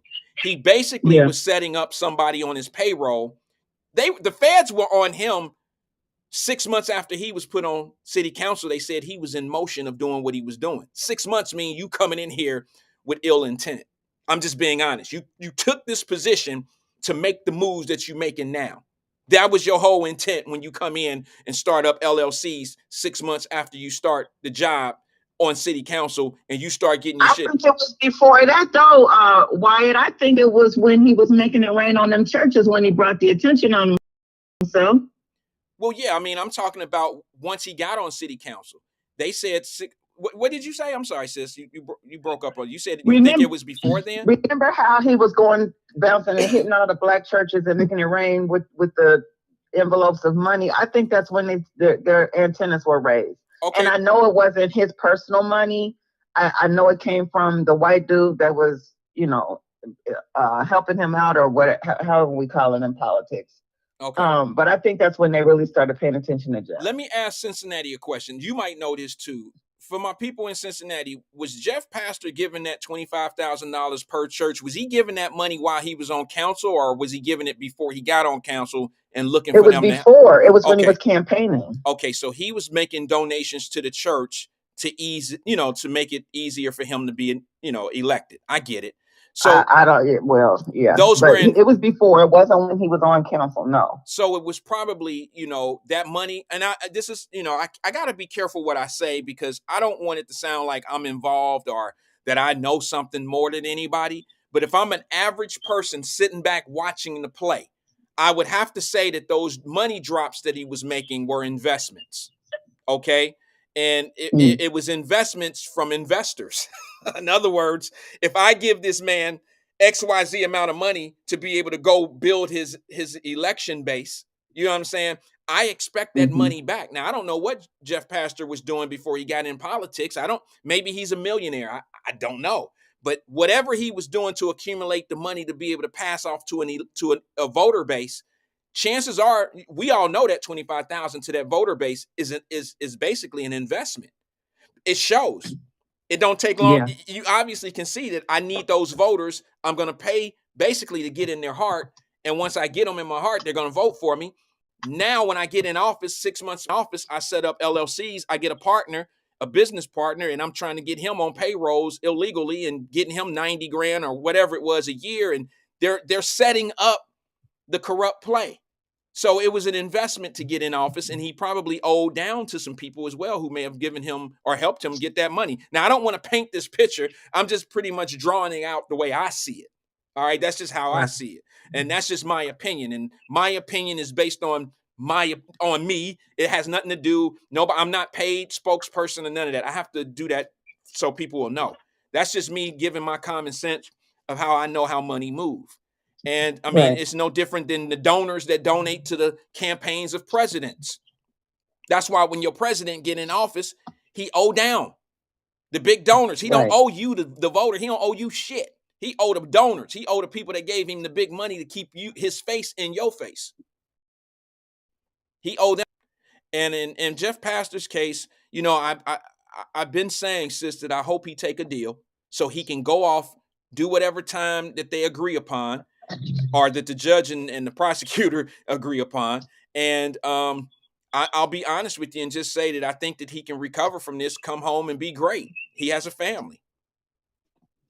Yeah, I hope so, because that's a long time that he's facing to be away from your kids. What kind of time? Do you know, sis? Because I really don't know. I don't have any idea what type of time PG was facing. I heard the times, but I haven't looked into it like that.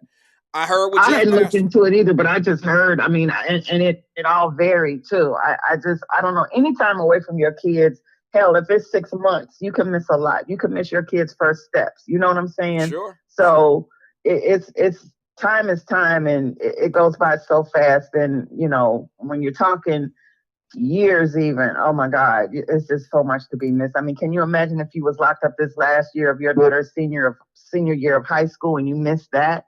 I mean, there's just a major milestone. So yeah. I just hope it all works out for him. But you do the crime, and unfortunately, you have to do the time. So you just do it and get it over with and start life over, I guess. Yeah, well, I just have to say, I don't really endorse any of them. Like, I don't speak highly out in public or on the show about any of them. But I will say this about the Tamaya Denard lady.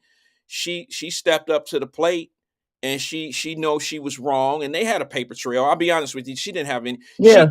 She really didn't have any. She didn't have any option. She could have fought a losing battle. She didn't have an option. They had people to testify. She left a huge paper trail, and she had to take a plea deal, or it was going to be worse for her. And I'm glad she went ahead and did what she had to do. Went off, came home, and now I guess she's being great. But these other two Yeah, people, she's doing well for herself, working with people that are trying to get re-entered into society. So, all you can do is come out and start over, and people are going to remember what they remember. But I live for me. I don't live so that people could say, "Well, she did this and she tried to come out and do this." You just got to live for you and not look back. That's what I say. right? I agree. I agree. All right, sis. All right, I appreciate all you. right, Thanks for the holla. question. I want you to hang up and compliment my phone. I'm gonna listen. I certainly will. Bye. All right, bye-bye. All right, let me give her a couple seconds because she got to hear this. I'm going to give her a couple seconds so she can click over and watch this on the phone because she think I'm about to praise her phone.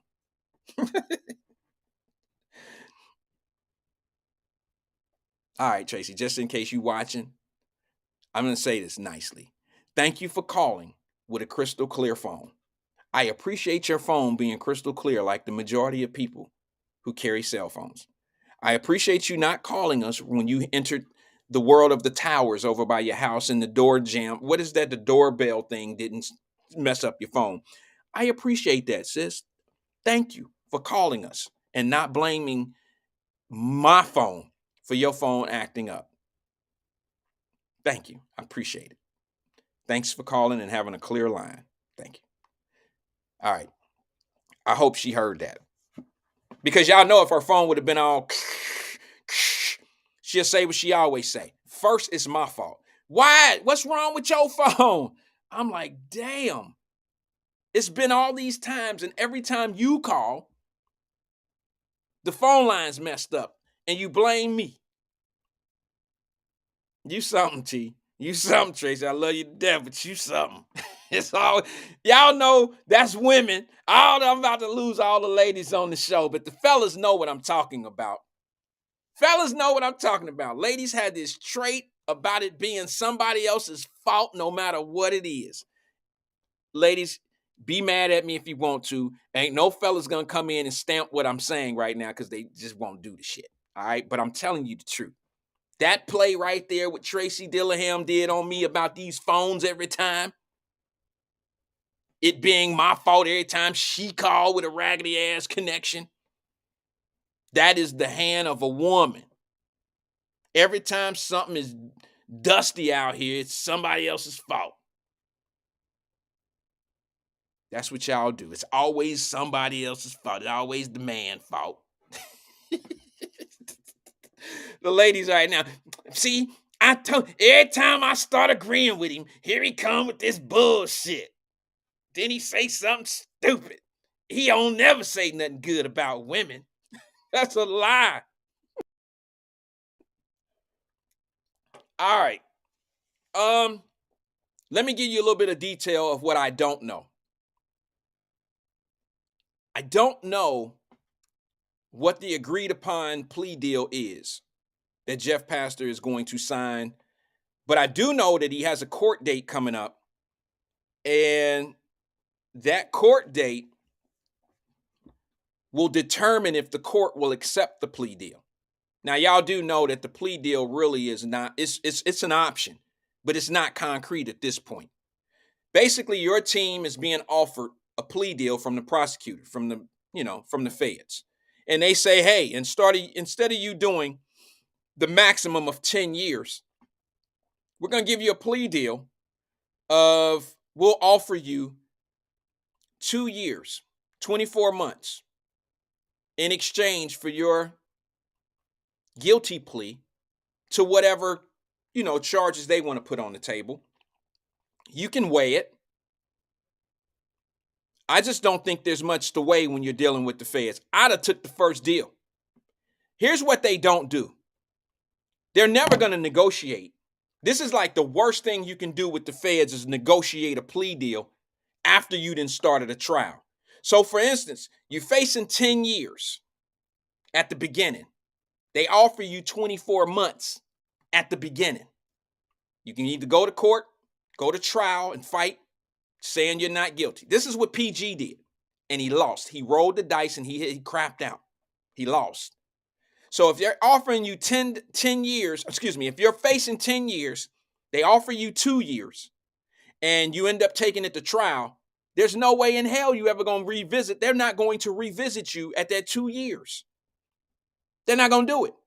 Because when you get found guilty, the court is going to say, hey, you had 2 years sitting on the table for something that you have caused taxpayers to pay for in this trial.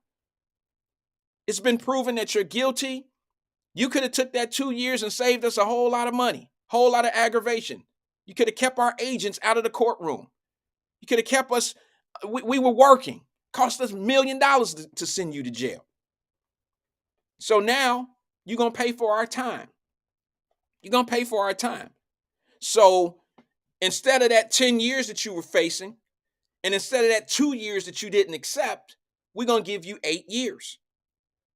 We're going to give you the 2 years that you didn't take off of the 10 years. I promise you. It's a backdoor play. They do shit like that. That's why you heard me saying they'll take that first plea deal off your max, and that's where they'll start. I'm just being honest. I ain't never been to the federal joint as a prisoner, but I got enough paperwork to show you how this shit work. They gonna make you pay for all that $1 million shit that they done spent on you. All that shit that PG was saying, I'm talking about all of them now. All that shit that PG was talking about I ain't guilty. I'm about to show that was a puppet show. That was for the people who was listening. You know who wasn't listening? The courts, the feds. They'll let you say what you're gonna say. Go ahead, motherfucker. Go on, tell them motherfuckers how we boxed you in. Go on and tell them how we boxed you in. Keep on saying that shit. Keep on lying. That's playing against you in court. It's playing against you. So you mean to tell me, because this is what I love when people be talking that white privilege shit.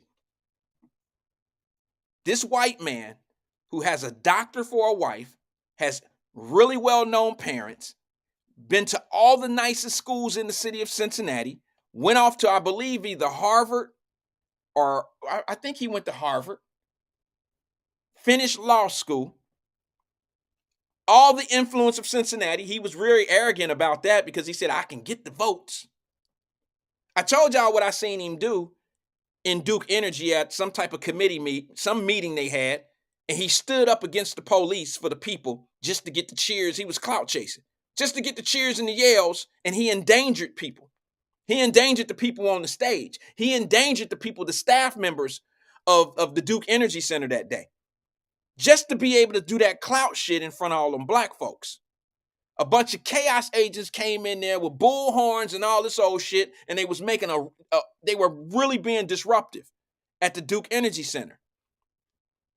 They were being chaos agents. And this man stood up in the middle of them spitting out all that bullshit with them bullhorns and stuff. This man stood up and told the police, back up, don't touch them, back up. We got this. And every city council member that was there that day was looking at his ass like he was crazy. Because what the temperature was in America at that time was the George Floyd shit. Everybody hated the police. So he wanted to be the hero and tell the police to back up. Don't touch the chaos agents. We got this. And the other people on the panel up there, the other city council members, all looking at him like, motherfucker, what are you doing? How we gonna get off this stage, man? These people got a problem with us. And he flexed on the police and he pointed some of them out. You don't do that. You don't do. And he's not even their boss. He's not their boss. He was flexing and clout chasing. Another move to make black folks think that he got you. He got you all right, but he ain't got you like you think he got you. So as they were walking off the stage, here they are coming down like this. And members that work at the Duke Energy Center, they were trying to help these people get to the back of the room. So, in the back off the stage, they were getting hit with cups and whatever, popcorn bags, whatever the hell they was throwing down there. I watched PG do that shit and I was like, oh no, there's something wrong here. I know something wrong. I've always had my suspicions But when I seen him do that, I was like, oh, no, hell no. He played the fiddle a little bit too much for that one. I seen it. There's other things I've seen. And more importantly, I don't have to watch him. Here we go, Wyatt, about to shoot some shade. I don't watch him. I watch our so-called leaders, how they handle him. I watch how the black leaders in the community, how they handle him. And I always say to myself, he got their ass. Now, remember I told you I was sitting in the black coffee, and when I see politicians, and I don't have any dealings with them because I know how they move. That's why I don't associate with them, because I don't want somebody to be able to tell me to be able to see some shit. I would never indulge in it, but I don't want anybody to be like, PG got Wyatt. He got his ass. That'll never happen.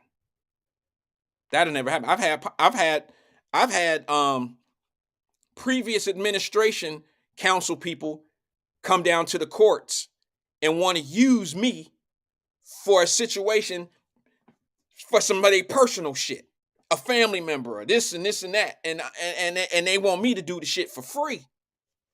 And I'm like, I don't do my shit for free for people that's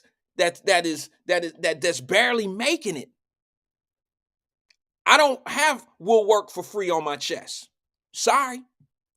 I even charge people who, I won't say barely making it, but you make way more money than these people. You're not going to use your position and your little position of who you are on some councils and shit to make me feel like I should do this for you.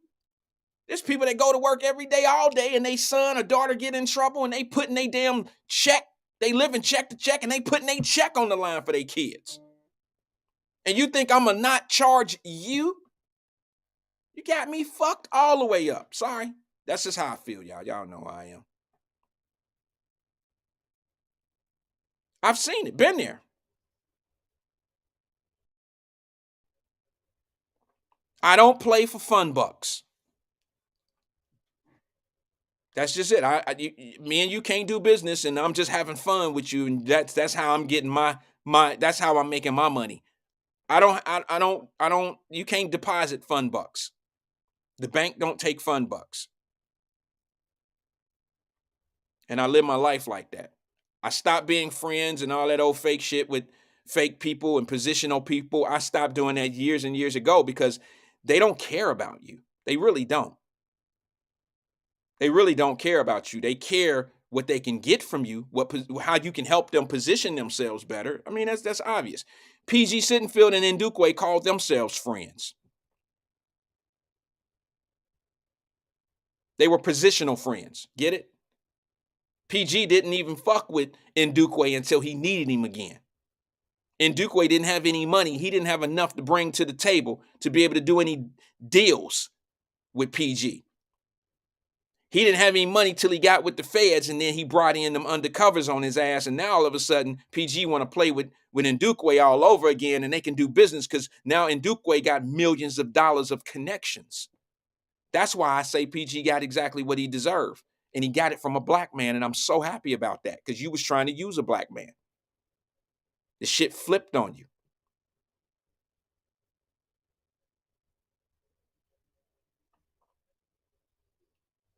A lot of people didn't like my position when I said that.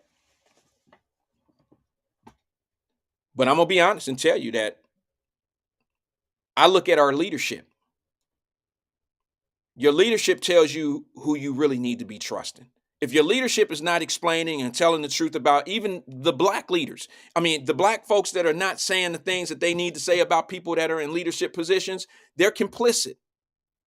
If your radios and podcasts and shit like that are not telling the truth about your politicians, but yet they saying something about somebody that's not even in the play of what's going on, they're complicit. Sorry. That's just how the shit works. And if you're not smart enough, or it's not even that you're not smart enough, it's that if you are willing to allow that type of shit to go on, then you deserve whatever happens to you.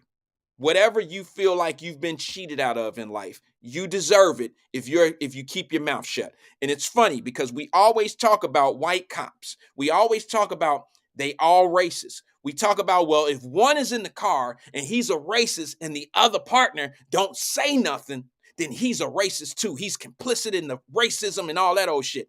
That just stands for white cops, right? That don't stand for us.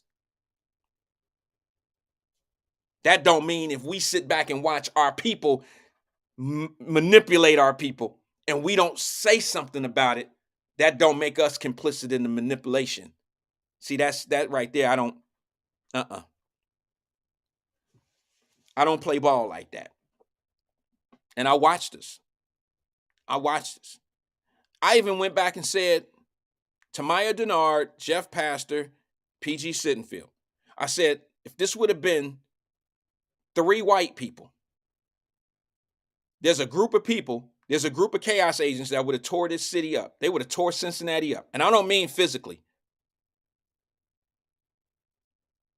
I mean, they would have talked about this shit on the radio all day, every day. And then there's even a black guy, Christopher Smitherman. If he would have been involved in this particular fraud, if he would have been on the take, if it would have been him, they would have definitely fried his ass on the radio and on podcasts. They would have fried him.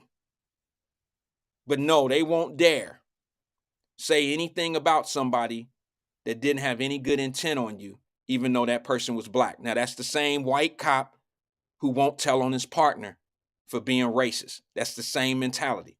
I don't like the hypocrisy. I don't like it. You wouldn't dare say these black politicians get in these spots so they can take advantage of the black community. You wouldn't say that now, would you? But you'll say that about a white one. What's the difference from a white politician giving tax abatements versus a black politician in your area giving tax abatements? Aren't they doing the same thing? Isn't it disingenuous? Aren't they doing the same exact thing? But you okay saying about one, but the other one, I'm gonna be cool. I ain't gonna say shit, all that old goofy shit.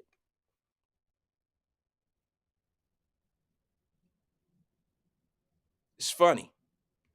Everybody always asks, what's the root problem? The root problem is not being real. Everybody want to be so real about all the wrong shit. When you really want to see this shit change, when you really want to see a true change, you'll step outside your echo chamber. You'll start hearing things that don't sound familiar to you.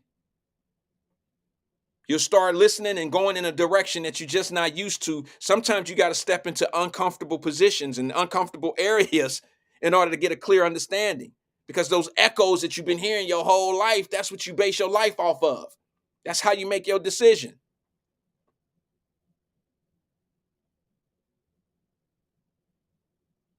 The best thing that I did in my life, personally, I'm going to say me.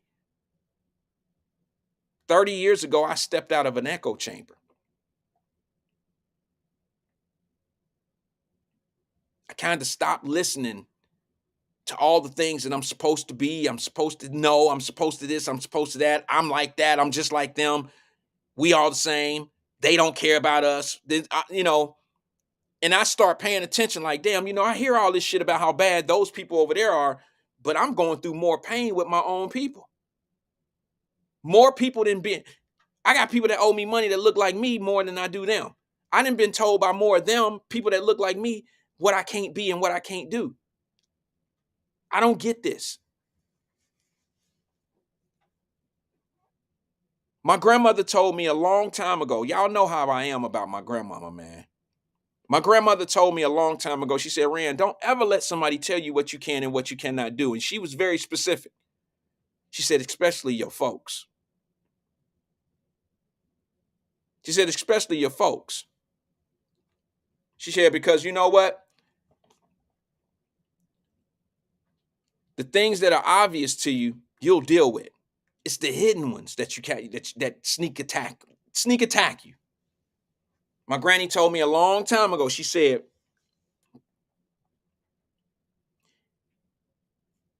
you got to sometime go out and get your own bricks and sand. You got to go out and get your own bricks and sand. When you go get your own bricks and sand, Randy, you can build your own empire.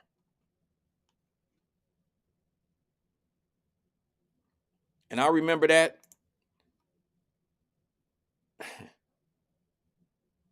like it was yesterday. And I was a young man. I was little when she told me that. It took a little time to resonate. And I have this little medallion thing that I bought years and years ago. I don't wear jewelry, but I have a jewelry case. And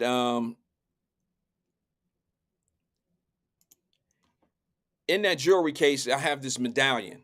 And it's some of the things that it's little phrases that my grandmother told me. And that's one of them. And she said, go get your own sand and go get your own bricks and sand and build your own empire. And don't let anybody tell you that it can't be done. She said, especially your folks.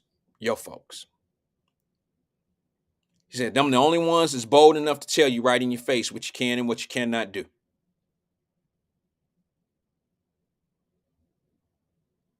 She was right. And I took it to heart.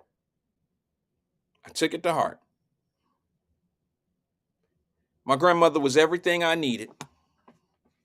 My mother was everything I needed. Because when it came down to that real shit, they were there to say it. It's up to you to make the decisions if what they're saying is true or you want to implement it in your life. I said, I got to implement this shit in my life.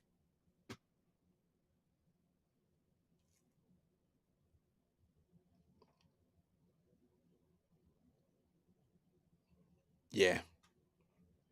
I miss my granny. I miss my folks. Let me go to the phone line real fast before we get up out of here. Good afternoon. Excuse me. I'm sorry. Good morning, caller. This is Wyatt. Who am I speaking with? What up, Wyatt? This is your West Coast connection. Drop Squad 52, also known as Black Not Democrat. What up, bro? Hey, Drop. What's going on, man? How you feeling? Oh, I'm feeling good, man. I just finished washing the dishes, and I sit down, and I'm on my favorite social media, which is YouTube, and I look up, and you still exposing chaos, Wyatt. It's damn near 8:00 out here on the West Coast. Yeah. Did I miss a good show? You just getting in? Yeah. Yeah.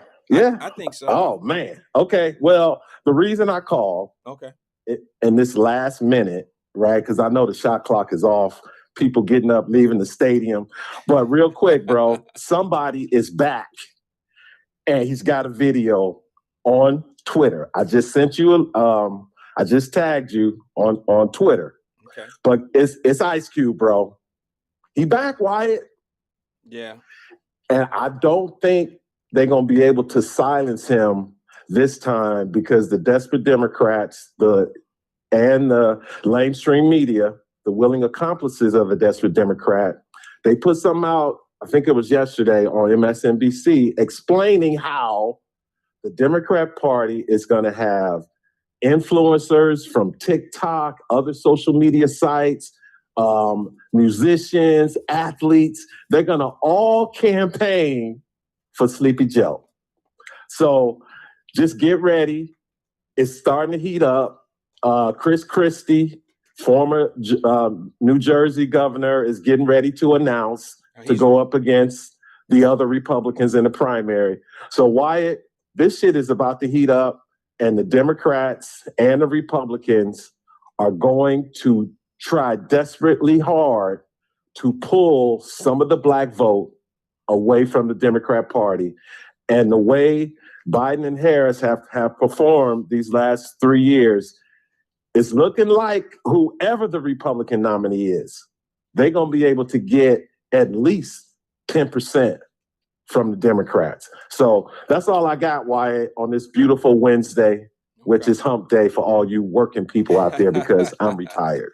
So I appreciate you taking my call, brother, at the end of the show. I appreciate you calling in, man. Let me ask you a question, though. Yes, sir. Did you say that what's his name?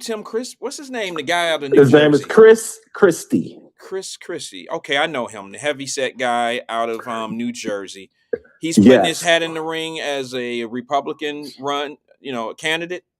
Yes, for the Republican primary. And Chris Christie is a paid representative on ABC, and he appears on This Week with George Stephanopoulos on their all-star panel. And he's already been talking about the Republican primary. So basically, it's everybody trying to take out Trump. But whoever that Republican is, they're going to get the same label as Trump got.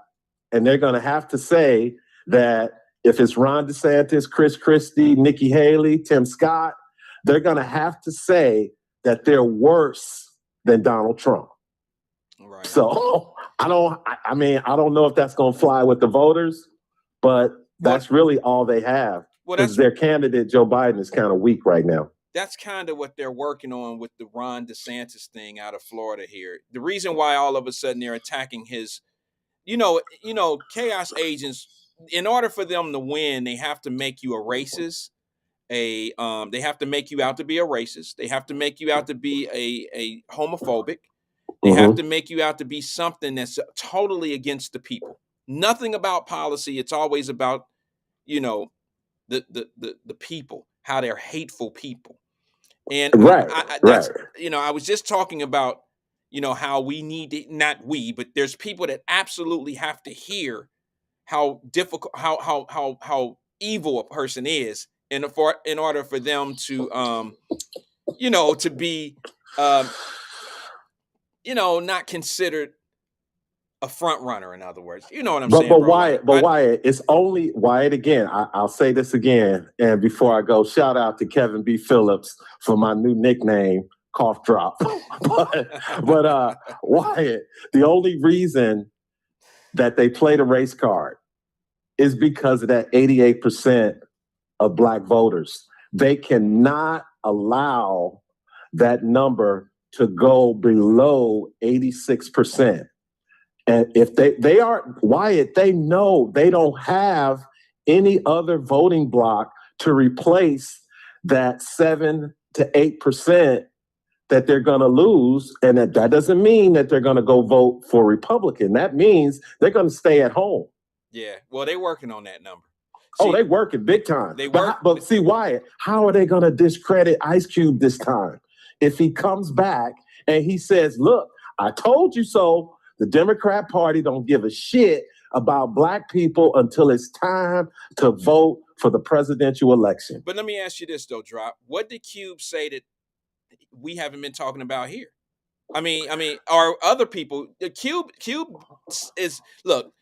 played his cards right to be able to show some truth. Basically, when Biden and them didn't take that meet with him and didn't pay him any attention and told him they would talk to him after the election, it proved his value. It proved what he had been saying about how they value Black people in that party. And it showed that he's not really trying to do anything. Now, let me tell you how they get off by making it look like they're for Black people. When you start putting things in place that look like, this is going to sound harsh, and I don't mean it to, no, seriously, I don't mean it to sound harsh, but it sounds to me like AOC and all of them type of people like to sell that the government is all about helping the people, and they want less work conditions for welfare, things of that nature. They want to make it sound like one group of people are evil against the other people. They don't want you to have Social Security. They don't want people to be able to get welfare. They want to cut the WIC. They want to cut everything for the people. And that's a false narrative. It's something that it's just not honest. It's not true. And I don't understand why people are so easily influenced when I know they get them emotionally. Okay. But I don't understand how it's that easily influential on people when in fact there are Republicans that live in those conditions as well. There are Republicans that need Social Security. There are Republicans that need prescription drugs. I mean, I just don't understand why we fall for that. I don't get it. Well, Wyatt, the answer to your question is easy because the majority of Americans, and that includes Black Americans, They do not follow this shit like me and you and some of the people like Angela Kinney and Kevin B. Phillips, Tiffany Daniels. Most people do not follow this shit, Wyatt. So when their reliable sources come out around election time and they take a local issue that those people can relate to, those have been working every day, a local issue, and the Democrats make that issue national, all they got to do is go on TV, go to the radio stations, go on somebody's platform and say it's those evil Republicans and their racist policies that's making you wait for 3 hours to catch a bus. Right, I understand. I'll give you a perfect example. That's how it works, Wyatt. It's easy. I'll give you a perfect example of what I'm looking at here. When Joe Biden, and I have to use him specifically because this is just one I can use for my argument. When Joe Biden when he gave more attention to Cardi B than he gave to Ice Cube, it told me everything that I needed to know. It let me know that he valued somebody more that was going to get him votes and say whatever was necessary. And, pretty much she didn't say anything hateful, but she didn't say anything true either. What did she say? Do you remember what Cardi B said when she was in when she had that meeting with Joe Biden and they put it out to the world so everybody that was 18 and older who followed Cardi B, all her fan base would vote for Joe Biden? The first thing out of her mouth was he gonna lower taxes. He gonna pay off your student loans. She said a whole lot of shit that she don't know anything about. She don't understand it. And when you get somebody that influential that will spew your misinformation, that tells me all I need to know about an individual. And this is the difference, Wyatt. The nature of the message between Cardi B and Ice Cube is huge because Ice Cube's message was the foundation of his message was economic. For Black folks, you're absolutely right. And see, again, that is what they fear, Wyatt, because they always say, what the Democrats, we take you from the bottom to the middle and out. Ice Cube is saying, fuck the middle, take me from the bottom to the middle to the top. Yeah. Well, why do the Democrats want their constituents to stay in the middle, Wyatt? Because economic freedom leads to economic independence, so you don't need to be dependent on the federal government to get you through your day-to-day life. Yeah, well, there's some of us actually living that experience, Drop, and I think that's the reason why some of us come out and tell the truth. Some of us, like I'm ridiculed. I'm ridiculed every time I say something about no, Wyatt, your voice is going to be really, really important in 2024, and the Democrats know it. That's why they don't want to get rid of TikTok, because they've lost Facebook, they've lost Twitter, and they've lost YouTube because of people like you can get your voice to people like the people who listen to your show and other shows like yours. Because I saw it yesterday, I think it was yesterday or Monday, you were playing clips from other podcasters. Right. Yeah, I mean, so it is what it is, Wyatt. This is going to be one hell of a political season coming up. Let me explain something. One of the things that I expressed to the audience here is I don't feel as bad on my position for The View anymore. The girls on The View. Because I did go out and get podcasters who are saying the same thing that I'm saying. And I didn't get that stuff until after I said what I said. Because I'm trying to figure out, like, why are people giving me a hard time because of what I say about Whoopi and those people on The View? What is it? Am I the only one in this country that feel that way? And, I'm a closed-in individual. I don't really go off and watch other stuff to get my information that I need for what I talk about. Okay, I generally talk about what I talk about. Like, for instance, Drop, I showed a video of the people firing the bus driver firing the gun back and forth with the guy with the passenger. That was a topic. And Lululemon. That was one show that I had. And then all of a sudden I watch it on the news and I see another black guy who has a podcast who put that same information up. And I'm like, wow, this is weird. You know what I mean? And I'm starting to notice that, you know, if I leave my backyard of podcasting, I might find some people that think like me as well. You know, I might find people where we have the same things in common. And but see, Wyatt, okay, I'm sorry, I didn't mean no, to go interrupt. ahead. But see, like the other day, you were talking about how some of the things that I posted have boosted your visibility. Yes. And see, Wyatt, that's the key. Once you master how these algorithms work, and I remember it was one show you had, I can't remember what the topic was, but all I did, Wyatt, was take a hashtag that was trending. Mm-hmm. And it was a Japanese hashtag. Okay, but it was the #1 trending thing on Twitter. So all I did was, you know, I put the link to your YouTube broadcast and I put that hashtag right on top. And I think that video that you were talking about, the last time I checked, it had over 2,000 views, Wyatt.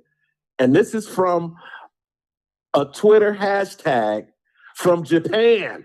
Mm-hmm.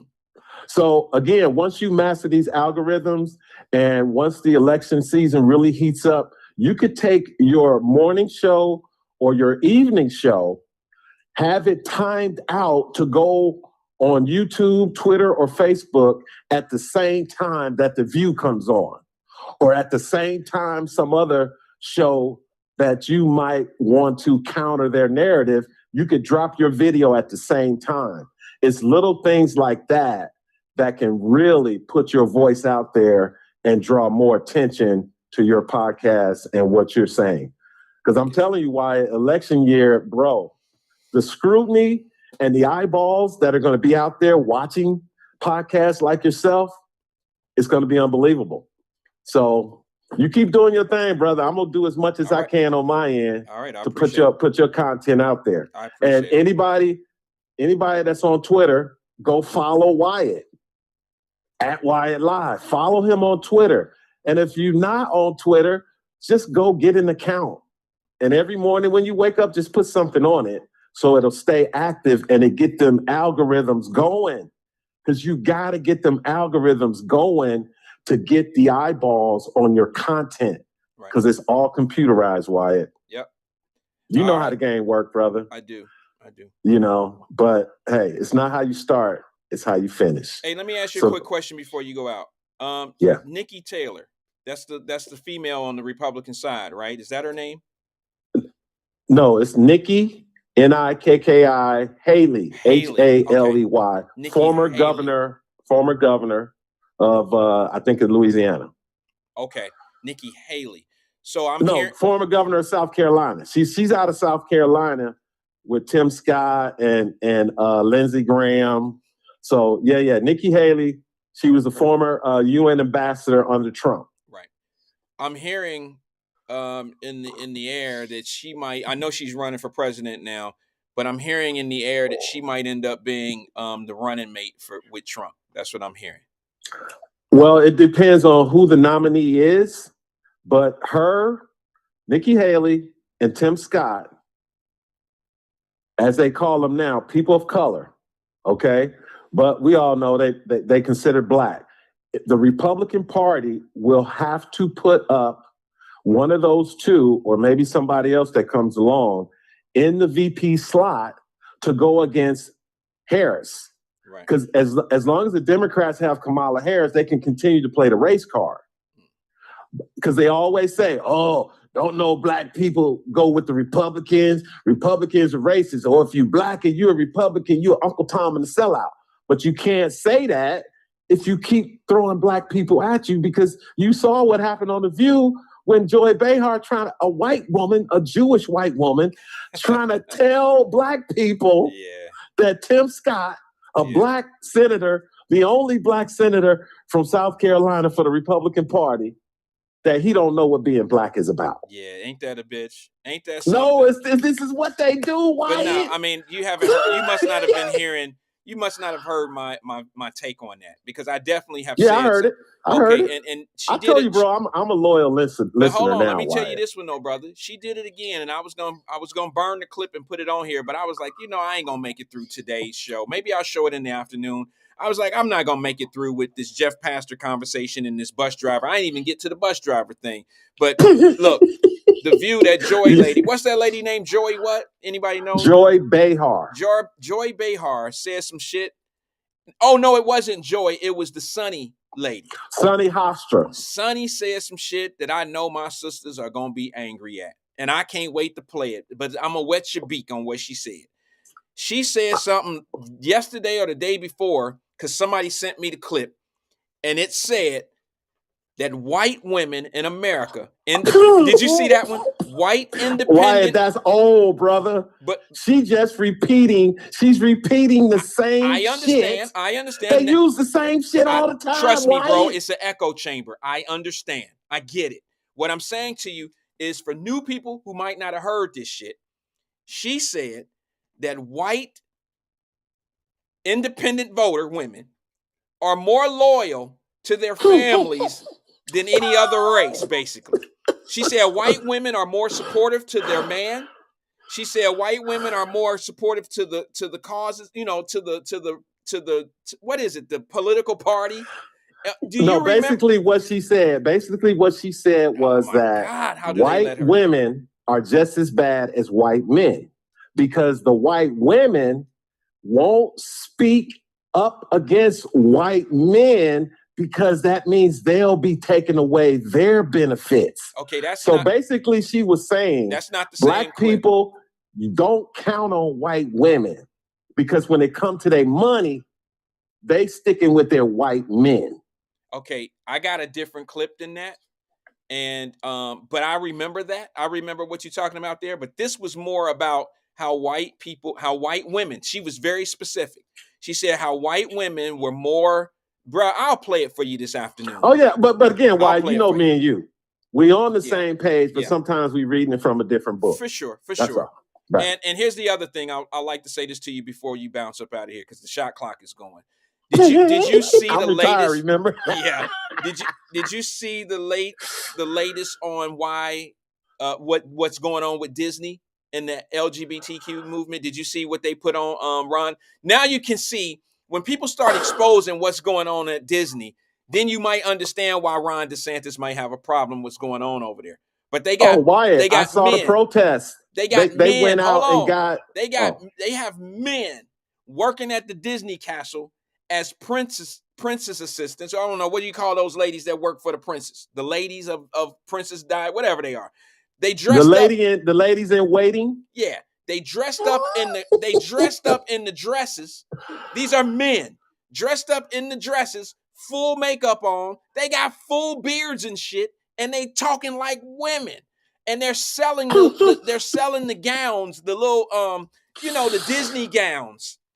They selling the Disney gowns to these little girls when they come with their parents. Don't want their kid. You don't spend $2,000-$3,000 on a damn vacation to go to Disney, and when you get to the damn magical kingdom, they give you somebody to work with that's there, and they greet you at the door when you're going in the castle, and it's a man in a fucking Disney dress, in a queen, in a Disney character's dress, a queen or whatever they are, with a full beard, and he's a woman. And got makeup and shit on. That could be devastating to some of these kids. That's just how, I don't know, maybe I'm wrong, but the shit just don't feel right to me. And Disney doing that. And I don't know, man. Maybe I'm wrong for feeling the way I feel, but I just don't think that's appropriate. I don't think it's appropriate to have people sitting there dressed up like women in the dresses, in the Disney character dresses, full beard on, full makeup, and you're acting like a woman, and you're taking these little girls through the Disney castle, so they can buy their Disney dresses for the day. And you have no choice. You can't be rude. If you don't agree with that lifestyle, that would be horrible to tell Disney in front of your child, look, I don't want this person walking around with my kid. And it might sound harmful, but Think about what parents might be thinking about their kid, though. Their kid might be devastated. That might be traumatizing to a child. I don't know how kids think. Maybe I'm wrong. Wyatt, it's not the kids that Disney is targeting. It's the parents, Wyatt. Like I told you, sir, anytime you put children in a political discussion, it's about the parents. Children can't vote. Children have no economic power, but it's the parents, Wyatt. The only value that those children have is their future thinking. So when you hear people saying, well, they're grooming kids in school. Oh, the school board don't want the parents to be involved. Or your kid can go to another state underage and get an abortion and don't have to tell the parents. See, Wyatt, these are all political strategies that have been developed for years, okay? And again, you've done your history. A lot of people have lived the history. But again, Wyatt, it's knowing the strategy behind politics and how they manipulate people with words and symbols and narratives. Right. They've been doing it for years, but because of what we're talking on right now, they cannot control it anymore. That's all. So if you can't control something from the outside, Wyatt, you put someone on the inside to influence what you can't control, and then over time, that influence will change that thing. So again, Wyatt, you got to keep doing what you're doing. You got to show more visual, if that means clips, photographs. You got to show people, got to see this shit on a consistent basis, like they've been seeing from the political parties when it's election time. Hey, send me that clip from Ice Cube if you don't mind. I'll look It's up on your Twitter account right now. Okay, appreciate it. All right, brother, I appreciate you. Okay, all right, Wyatt. Peace out, brother. It's only Wednesday. Big vote today in Congress to get this whole debt ceiling thing off the front page of the news, and then we're going to move on to the real shit. Okay. The 2024 election. All right? All right, man. Talk to you peace soon, out, Drop. Wyatt. And shout out to Angela Kenny. I see you out there, Angela. Steban Speed, Tabitha D. Black Fox, and all the loyal followers of Wyatt Live on Facebook. Peace out. It's not how you start, it's how you finish. All right, brother. Talk to you soon. That's Drop Squad 52 out of California. I appreciate him coming in. I understand. I do. Y'all gonna have to get mad at me or upset, or we just disagree. I don't think mad. Y'all know I say that meaning you just gonna disagree. That's all. I don't mean you literally mad at me. But I think there's something wrong.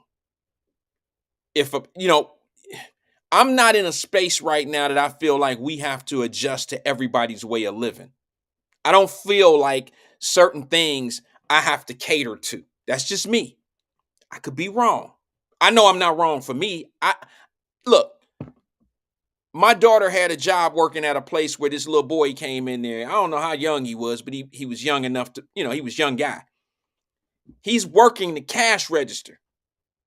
No, we were actually in this little place, this little makeup place, Ultra, some shit like that. Now, it's high fashion type shit in there with makeup, colognes and perfumes, fashionable environment. And they got this guy working in there, which look, I've been in plenty of stores like that with my family and ran into the gay guys that work there. God bless them. They help you just like everybody else. They don't creep me out and all that shit. It's not about that. I have passion. I feel for everybody. But it's something about a guy that go to work there who's and he got on a fucking skirt, a tutu, literally a tutu, like a ballerina tutu, a shirt, some type of little workout type of shirt, and you got a full face full of makeup like a girl, blush and all this old shit, the Kool-Aid on the side of your face. You look like you got everything about you is saying girl, but you got a full beard on your face. I ain't confused. I know what it is. And if you work in one of these type of high fashion places, maybe that's cool there. I don't know. But I don't think that's cool at Disneyland. Not when you're associating everything you do with children. You work at the Disney castle, you know, the castle inside of the magical kingdom. And you can't show up as being like, me and my wife been there with my kids since they was yay high. We've been going to Disney forever. I remember taking my baby to the damn magical kingdom. And I remember her wanting to go through there and sip tea with Cinderella and do all that old shit. I don't know what I would have done is when we walked to that door. And the guy that approaches us, the person that approaches us who's going to hold my baby hand and walk her through this castle and show her things on the wall that she can purchase, these dresses and stuff. I don't know how I would have reacted as a man, as a father, if it would have been a man coming at her with all that he had on, a dress, full face full of makeup, a full beard, and he was talking like a woman. I probably would have had an issue with that.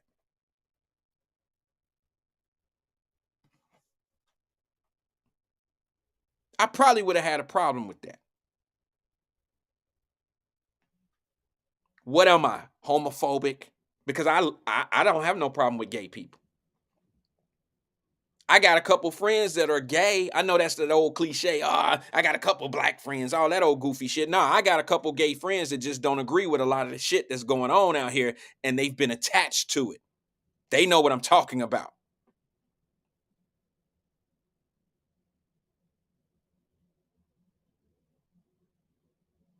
I just don't get it.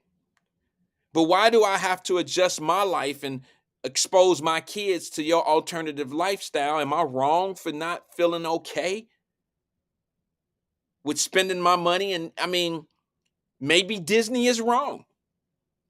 Maybe we don't. Maybe people that dress up and do those type of things, maybe they do deserve the right to be that way. But has anyone ever thought the rights of the parents who don't want their kids exposed to that?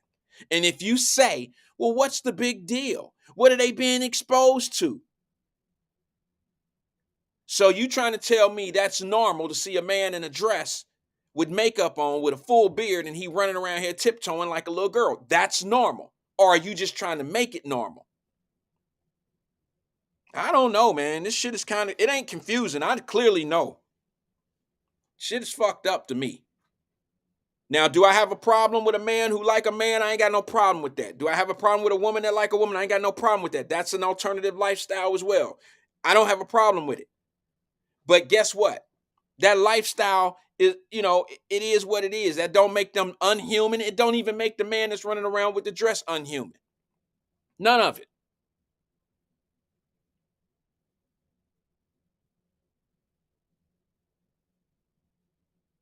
I got to try to make this make a little sense. I don't want to see a man and a woman at the park kissing and grinding on a park bench if I'm at the park with my kids and they're little. I don't want to see a man and a woman doing that. Now, that's a heterosexual relationship. I don't want to see a man and a woman kissing and grinding and being sexual, being sexual around each other, around me and my kids. It's not a good thing for a parent to be trying to explain to their kid. The reason why I said it that way first is because I wanted to ease the pain a little bit. Because I don't want to see two men in the park if I got my kids and they sexually, and they being sexual together. I don't want to see that. I don't want to see them kissing and grinding and shit in front of my kids. I don't want to see it either way. I don't think it's appropriate. Now, let me tell you one thing that I feel is not fair. One of the things I feel that's not fair about the gay community, they're gonna definitely, let me spit it out before they think I'm about to say some fly crazy shit. What I don't like about how people's perception of gay people is Every time you see a gay man or a gay woman, the first thing that enters your mind is sex. You don't think of how much of a human person they could be. You don't think of how they love hard just like a straight man or a straight woman. You think of them sexually. And I did too as a young guy. I used to always be like, oh, I don't get it. Ugh, damn. But then I had to understand as I got older, I started realizing, yeah, they wired a little bit different than me, but I ain't got to look at them. I don't have to judge them by their sexual preference. That shouldn't define who they are. Yeah, it makes them gay, but that don't make them an evil person or a nice person. Give them a chance to show who they are. That's how I look at it.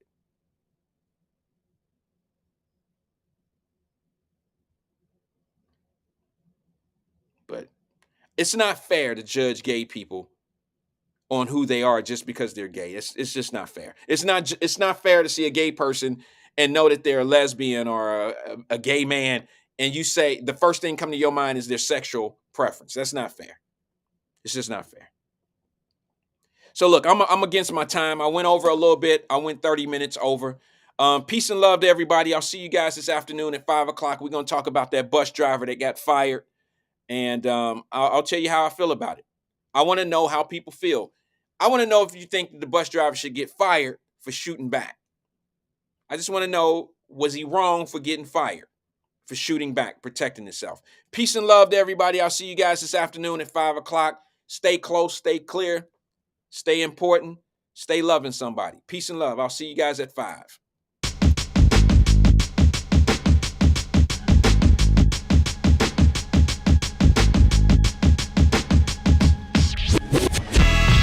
Whirl at my sneakers, gold pieces molded with Jesus features. Give streets the fever from the way I spit the ether. Came on the scene at 19, a gritty fiend for money, power, respect, get it by any means. New York, a slick talker, walk like a brick flipper. Decimal doctor, multiply to get richer. I'm an entrepreneur, I'm the heart of the city. I'm a part of the sewers, I'm the honorable Diddy. I taste the dirt in my sweat, that's from the Harlem struggle. All in my swagger, that's the reason why I got my hustle. I got the highest stature, Miami diamond flasher. I got you caught in the most flyest and stylist rapture. My signature next to Christopher Wallace, get it honest. My first album due to him, that was my biggest project. Now I'm the illest loner, walk like the illest soldier. And when I smoke, only roll up with the illest.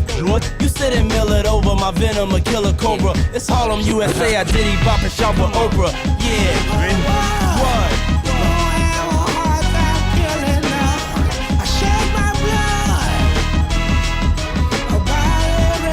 Still an eye blacker, open-handed face, the palm smacker. Right. Good scrapper, cat stacker, good wood packer. Tear up the Don P rappers faster. Platinum Patron splash. Chris spit at ya. I call it rich ignorant laughter. Like American Express card, all great now. It's scratched up from constant usage. Girl kidnapper, pop tags, off tag, papa making monster music. And still I coast to Nostra. Big roaster, skin cola. Girl, when I send for you, bring friends, won't ya? I'm from the 80s, NYC, 5% culture. Breeze through with that old school blue Nile aroma. Wrist glowing, holding, fly off in a bow and slide off with your and spend 6 figures on her. My persona, Sean John, unforgivable Kelowna. Copping the biggest diamonds makes me sort of bipolar. Ferrari the Phantom, vehicles for high rollers. The studded chain around my neck, it makes the night colder. Yeah, what?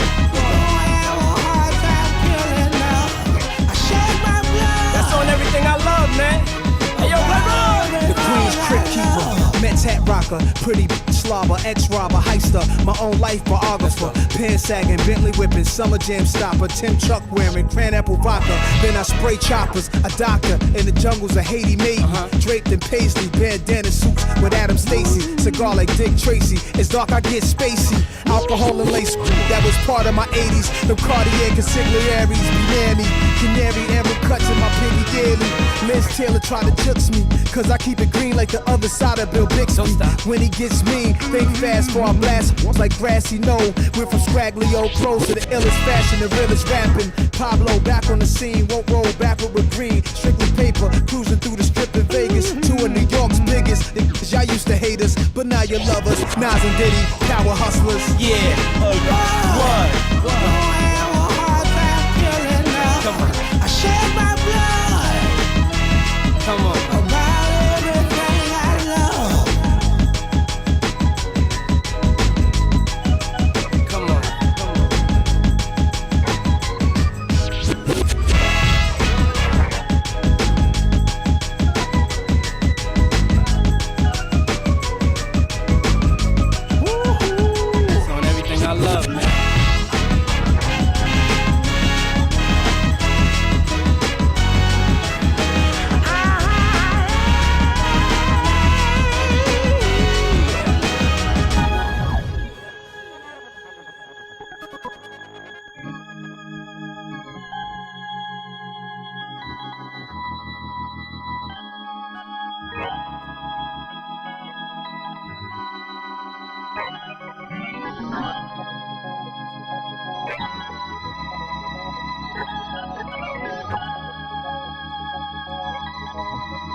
everything I love.